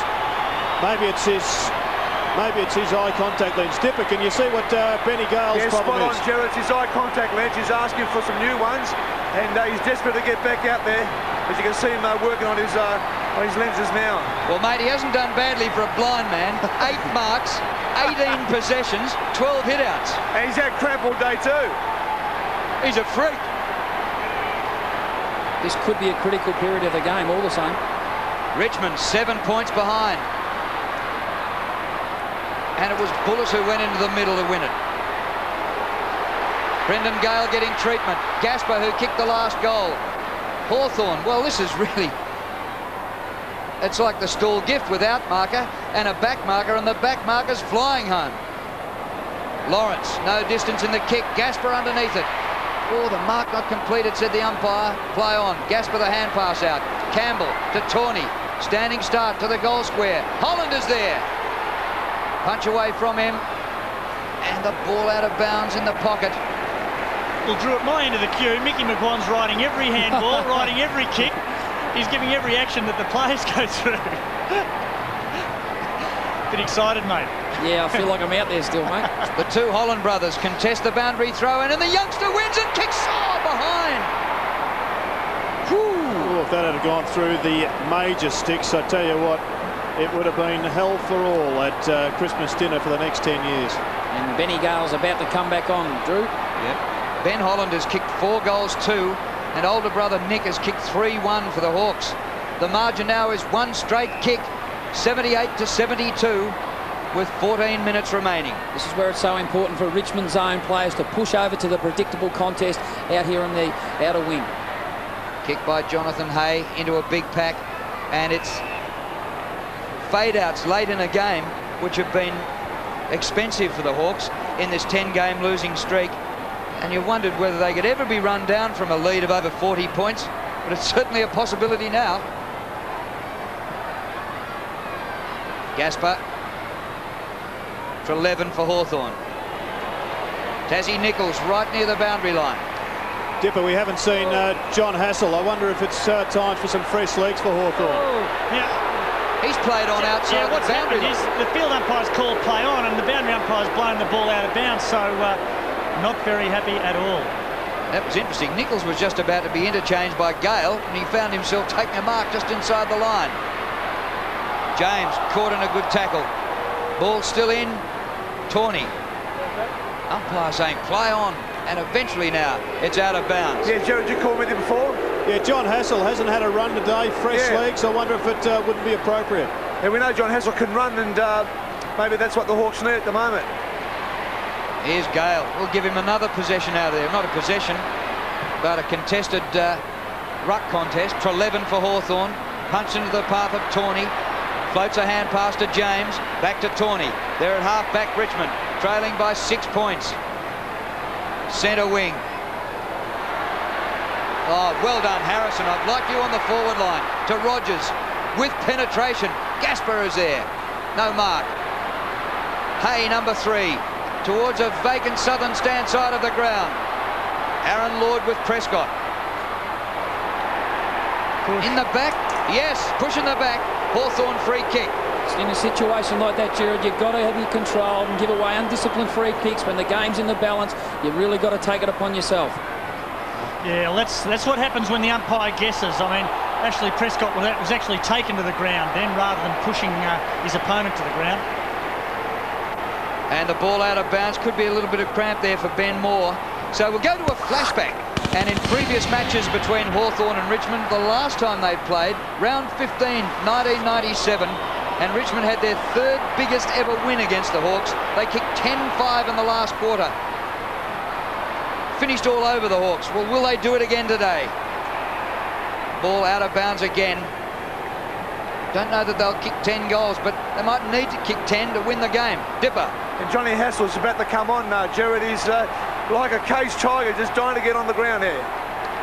Well, what an environment to come on. This game is up for grabs. One mistake could cost 4 points. Hawthorn still scoreless in this last quarter as Prescott fumbles and the ball goes out of bounds.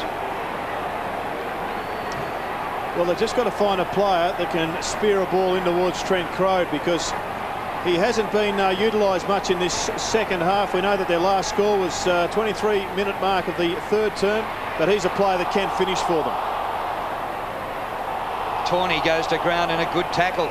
Didn't do much to get it out, and the umpire says, give it to me, I'll ball it up.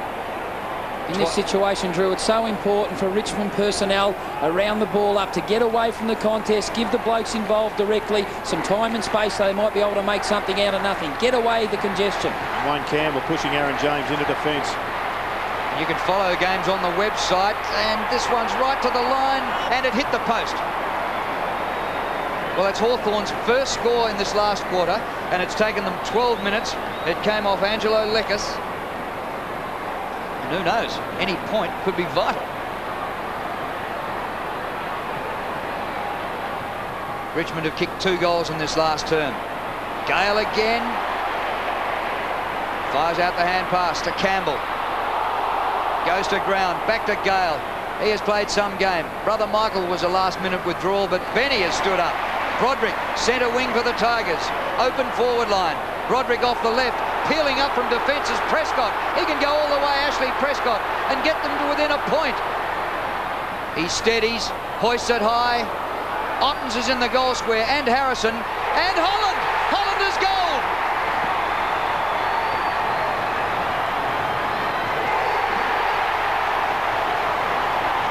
Five goals to Ben Holland, and a point the difference in twilight footy at the MCG. And I tell you what, aren't we pleased that we're here, because this is one of the best games, best finishes I've seen this season.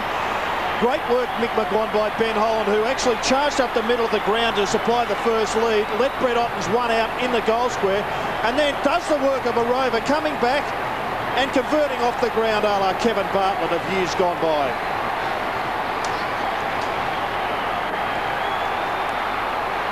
Oh, the joint is jumping here at the MCG. Hawthorn, they've got the staggers. Gale wins in the middle again. Crawford, once again, not the sort of stats you'd expect. Acting captain today. Nick Holland for the Hawks. Up to half forward. Chick. Play on, says the umpire. Prescott again. Gaspar pushed out. Yes, free kick to Gaspar. And the midfield of the Tigers have got a sniff of victory. They're the ones doing the bulk of the running at the present time. You have a look around at the Hawthorn players. They're only working in their comfort zone. They're not pushing over to make it a 2-on-1 situation. Great courage by Harford on that occasion, Gerard. Realised the sense of opportunity was there for Ben Holland, who was leading into space. He got off his direct opponent and covered in a courageous fashion. Close to the boundary line, but out of bounds on the full. And it's little mistakes like that. One errant kick that can cost you dearly. Tigers yet to grab the lead, but once they do, they'll almost be unstoppable. Yes, Hawthorn have led all day. Ottens! Third great mark for the last quarter. What a terrific mark. This kid certainly shows a lot of promise, Gerard. Just 18 years of age. He came with huge raps, and look at this. He was up there for a week. Tell you what, flashbacks in 10 years' time might show that grab. We saw Michael Roaches earlier in the quarter, but unfortunately they've lost Aaron Gaspar with a leak of that scratch under his eye. And he has one player who, when pushed forward halfway during that third quarter, started the last quarter across half forward. He certainly gave him a target. He's got up the ground, presented himself in a fashion that most in half forward should. I think along with Ben Harrison, given them that extra bit of mobility. Ben Moore limping. Gaspar bleeding. On comes Matthew Manfield.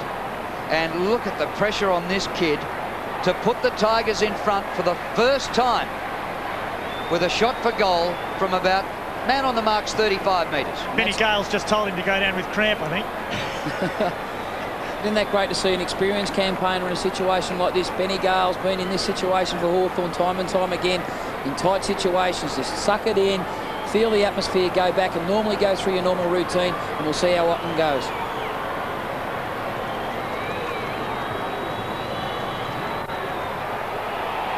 What's the result? It's close to the left goal post. He's missed it. The scores are level, so Richmond still haven't hit the front.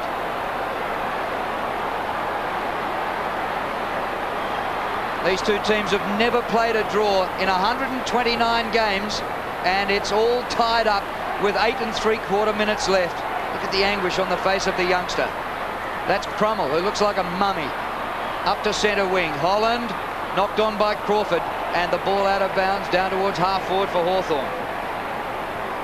Shane Crawford, disappointing. 10 possessions. Credit must be given to Matthew Rogers. He's done a terrific job also, Drew. Your shares in the tape business, Drew, have just escalated. Oh, mate, if I had a share in this, I'd be a squillionaire. Gale wins another one. Taylor works hard, gets it to the line. Well, great expertise on the bandaging. Well, we haven't seen much attack from Hawthorn. They're not out of this game, though. It's been all Richmond for some time, but they kicked 2 goals in a hurry, and they'll just take the momentum right away from Richmond, but it's just hard to see it happening at the moment. Well, Hawthorn kicked 7 goals in the first quarter, 7 straight. 3 in the second, 2 in the third, and so far, none in the final.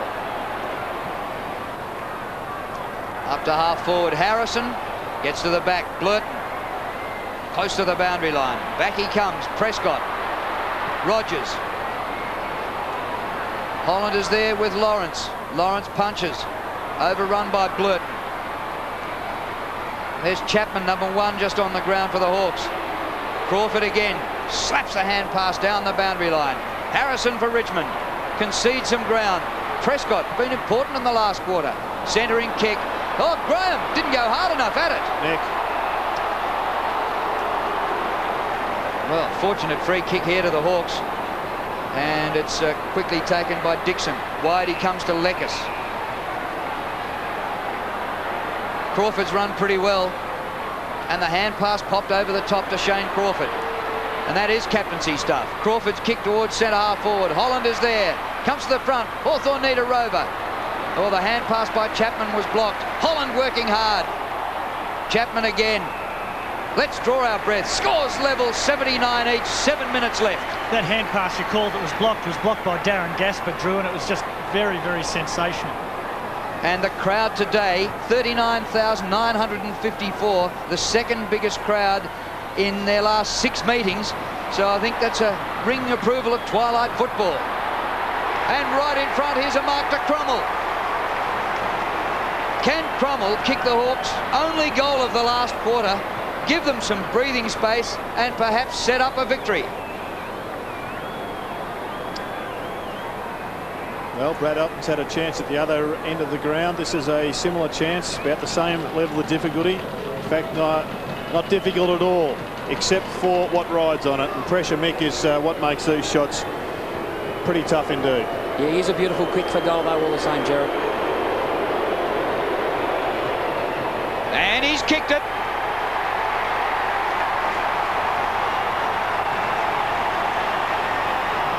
Hawthorn by 6 points.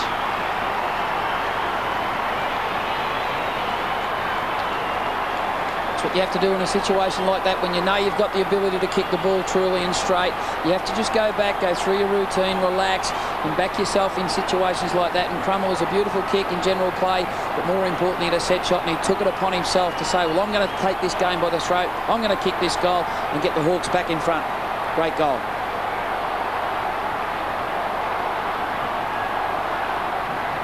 Well, they've had some heart stoppers this year, Richmond. Against Essendon, they won in the last quarter, and against Geelong, they lost it in the last quarter. And this is a flip of the coin job. Gale wins again. What a game he's played. Tawney, little hand pass out to Broderick. It'll find a teammate. It does with Campbell. Over the top, floated there by Rogers to Bauer. Inside 50. They want a mark on the forward line. Crunch, the defender's got there. Woods looks for the boundary line. Leckis just toe pokes it out wide to the back pocket. It stays in. Crawford applying the tackle on Rogers. And the umpire will ball it up. 5.5 minutes left at the MCG. Hawthorn by 1 straight kick. They haven't won since July last year.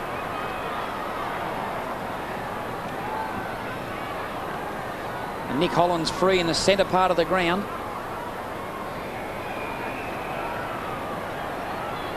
Peter McKenna's close to this action out in the southern stand. Peter, how are you going? Well, I thought they were both tiring. Now the pressure's on enormously, and it's all numbers at the ball. Hawthorn the last 3 or 4 minutes, they're starting to get numbers at the ball when they were leaving it to 1-on-1 earlier in the quarter.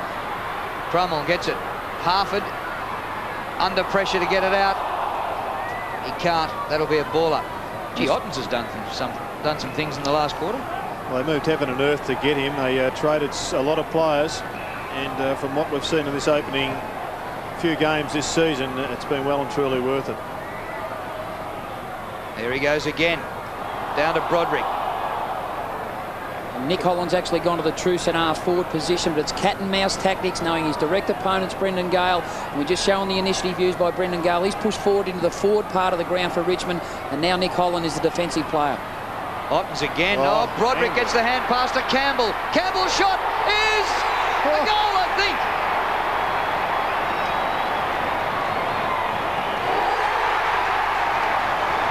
Scores level again. Mickey, what was the best bit of skill there? Was it the handball or was it the goal? I think it was a combination of both, but I wouldn't be surprised if it was the actual tackle that slung the ball, brought the momentum of Campbell back around. Great defensive play by Hawthorn. Look at the hands handball by Bradrick, sensational, but it was the tackle that may have actually brought the ball back across the body of Campbell.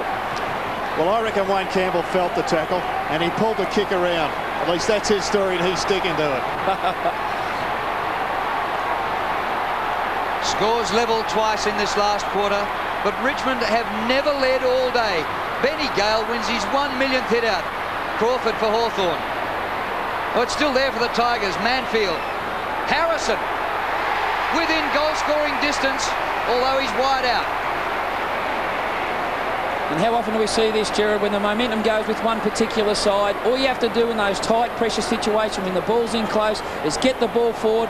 It's exactly what happened on this situation with Richmond. And who ends up with the ball? A Richmond teammate further down the ground. Well, Harrison, a left footer, which will help. He's kicked 2 goals, 2 today. Any old score will put the Tigers in front, but a goal could be a crushing blow for the Hawks. It's coming back. Great goal.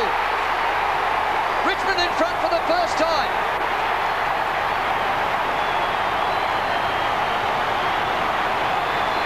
And Harrison, recruited as a defender, 8 marks, 17 possessions, 3 goals.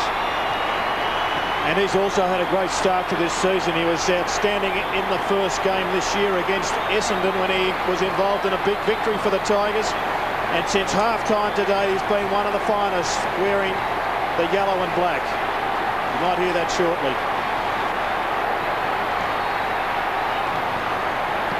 So Richmond in front by 1 straight kick, and the Hawks, who led by a mile early on, have to do it all again if they're to break their losing streak.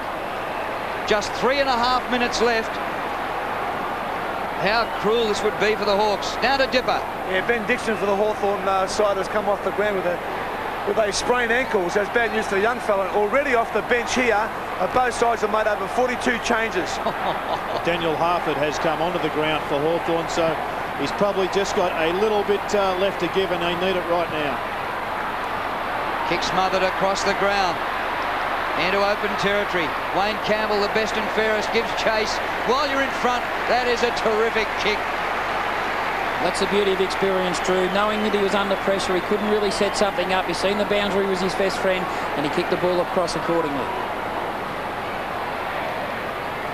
Graham wins in the ruck contest. It comes to Taylor. Look out. Chance for Hawthorn here. Oh, Nathan Chapman. Well, I tell you what, if he had the awareness, Mickey, he could have just gone on and run into an open goal because his man, Aaron Jones, had gone to ground. It's an interesting one, that one, Gerard, when you look up at the goals and you know that you might be under a little bit of pressure, but I don't know what you would have done, but I would have went back and sucked it all in and went and had a shot, a deliberate shot on goal. Well, he's had trouble at full-back the last 2 weeks. Started on the bench, and a great kick for goal by Chapman. Scores level again.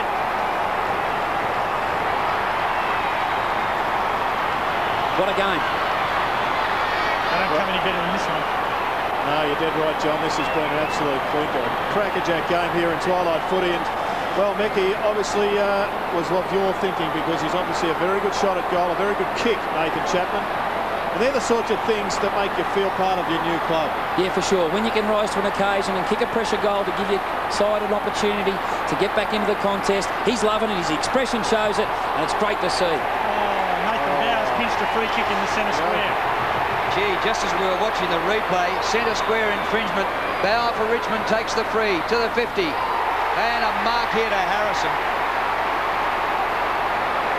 What happened, John? No, not really, Gerard. Just crucial at this stage of the game. Bowers won the free and is being immediately interchanged for Nichols. Here's a replay of the mark by Harrison. This fella could be in the votes. Played a top game. He's had about 17 or 18 possessions across half forward, but more importantly, he's kicked 3 goals, lining up for the opportunity to kick his 4th. He's a prodigious kick. 50 metres out will probably test him, but he kicks very accurately for goal. Well, he's running in from about 25 metres. Won't quite make it. Oh, did it! It might have just beaten the hands. He's kicked it. And Richmond in front again. and Harrison's kicked 3 in this last quarter. Fine performance from Ben Harrison, but that one came after an unbelievable free kick given away in the centre square. We believe that there was pushing, and well, there's going to be a major post-mortem again on that one at Glenferrie Oval during the week, because you just cannot give away undisciplined free kicks at any stage, particularly when there's a match riding on it. 1 minute 38 left on the clock, and Hawthorn have to do it again. Gale wins again in the middle. Comes to Daffy, inside the 50. Harrison not this time. And that's an interesting defensive kick by McCabe. He's kicked it too far, out on the full. And this is a recent centre square infringement that caused the problem against Taylor. How'd you see it, John? Well, Nathan Bauer actually staged the one earlier and just fainted, buckled at the knees, to use your expression, Jared. And I don't think there was enough in that to warrant a free kick. Certainly not at this stage of the game anyway. Could well warrant 4 points. And what about this? Luke McCabe getting the ball, kicking it backwards about 35 metres, and unfortunately only need to kick it 32 metres because it's been out of bounds on the full. And now here is Ben Holland lining up for his 6th goal. Any score will do. Minute and a quarter left. It floats, it didn't get there. Harrison has a shot, and a goal here by Moore. Ben Moore has kicked the sealer. Well, would you believe it? Hawthorn have gone down again.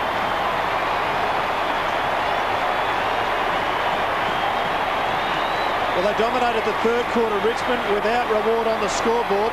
And I'll tell you what, Ben Holland will be pretty pleased to see this one go through, just putting in the mongrel punt when he least needed it. Great piece of roving there by Ben Moore. But they dominated the third quarter. Statistically, they've dominated this quarter to a lesser extent, but this time they've got the goals. In the last minute of play, in the last quarter, Richmond have kicked 7-4 to 2-1. Remember last year they kicked 10 goals in the last quarter to beat Hawthorn. So the Hawks just haven't finished games off. Rogers kick out of bounds in between wing and half forward. Jason Dunstall, the skipper who didn't play today, hasn't played for the last 2 weeks, dumbfounded up there with Ken Judge. And Dermott in the background, of course, too, Drew. Well, a real tortoise in the hare job. They're a mile in front, Hawthorn. Gaspar, inside 50. They might get more, the Tigers. Crummell paddles the ball to Harford. Harford clears. Now there's open space down here on the members' side of the ground. Chance for McCabe to make amends. Pokes it up short to Holland. They need to go quickly. They need 2 goals. Here's Chapman, who's kicked 1 in this last quarter. Back with a hand pass. He's given it straight up to Gale. Best on ground, Benny Gale. He's been fantastic. 5 seconds left. It'll be all over. Kick by Trelevin. Oh, marked by Chick. 45 metres from goal. And I think the siren's gone. There it is. Chick goes for goal. Has kicked it, but they've lost by a goal. What a twilight game at the MCG. And the scenes here are like the Western Bulldogs in the preliminary final last year against Adelaide.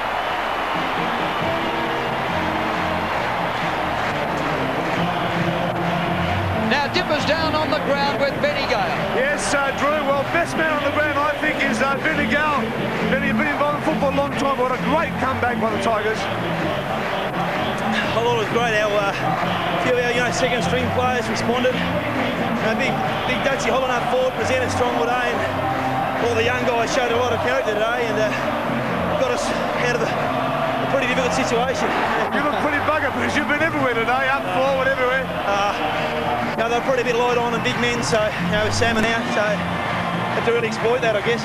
Jared Hill would like to know, how's your hamstrings, all right? Just get cramping up there towards the last, 30 minutes, and I don't know.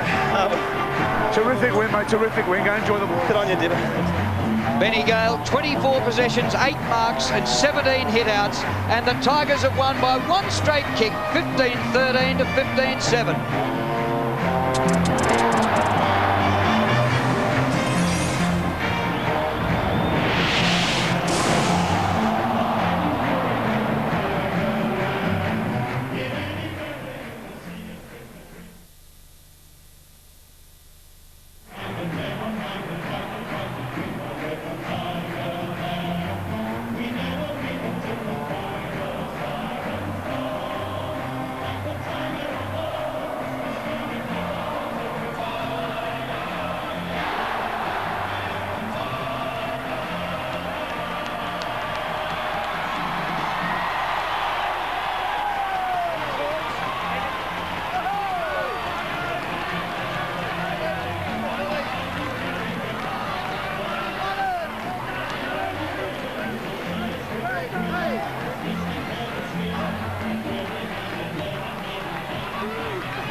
Who would have thought that we'd be hearing Richmond's theme song at the end of that game after Hawthorn led by 40 points earlier on, but Richmond stormed home and in the last quarter kicked 7 goals to 3 and won 15-13, 103 to 15-7, 97.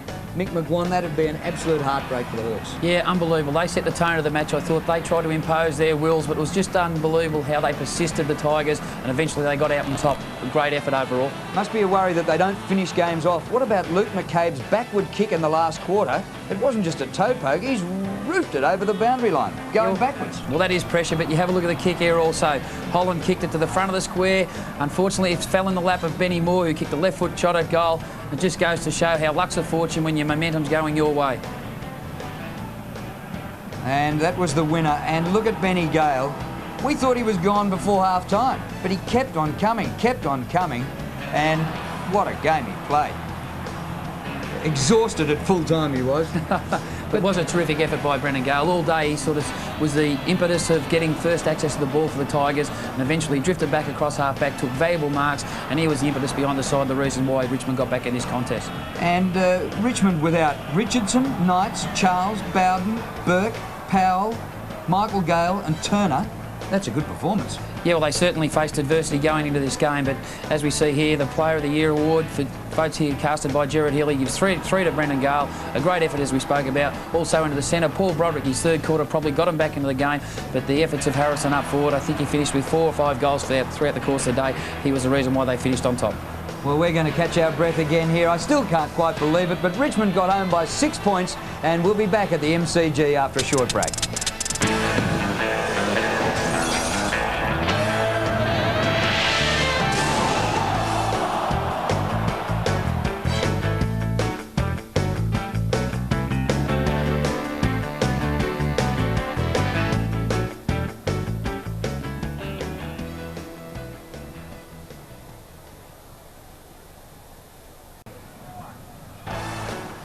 Twilight Footy, a great hit here at the MCG, and all the kids get a kick. The MCC have allowed the kids on the ground after these Twilight games, and they're really enjoying it. Look at these quarter-by-quarter scores. Hawthorn 7 goals straight in the first quarter, and then just 3, 2 and 3, and they were overhauled by Richmond, who in the last quarter kicked 7 goals in a big finish to win by 6 points. The AFL website, and you can follow the footy while you're listening on the radio or watching on TV through the AFL's official website, www.afl.com.au, and you can get the stats, the pen pictures of all the players, and actually stats of games while they're in progress on the internet. The 1998 AFL Premiership season proudly brought to you by Telstra, making life easier. Victoria Bitter, for a hard-earned thirst. Cadbury Mark of the Year, and McDonald's, official restaurant of the AFL.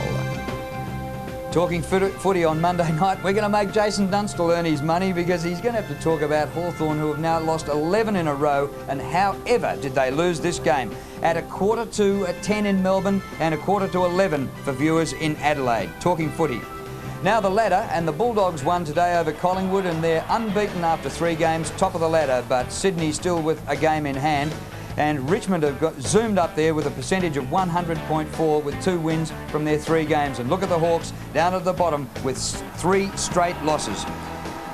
Now, Mick, other games to complete the round this weekend. Let's talk me through them. Port Adelaide play North at Footy Park tonight. I think North Melbourne will win with the inclusion of McKernan. Sydney play Geelong up in Sydney. I think Sydney will win that game. The local derby over there in the West, I think West Coast will win. St Kilda will beat Adelaide at Waverley Park. Brisbane Lions will register their first win for the year. And on Monday, I think the Bombers will overcome the Blues. All right, well, that's footy at the start of the Easter weekend. It's been a phenomenal Twilight game at the MCG. We hope you've enjoyed the action and join 7 Sport over the rest of the weekend.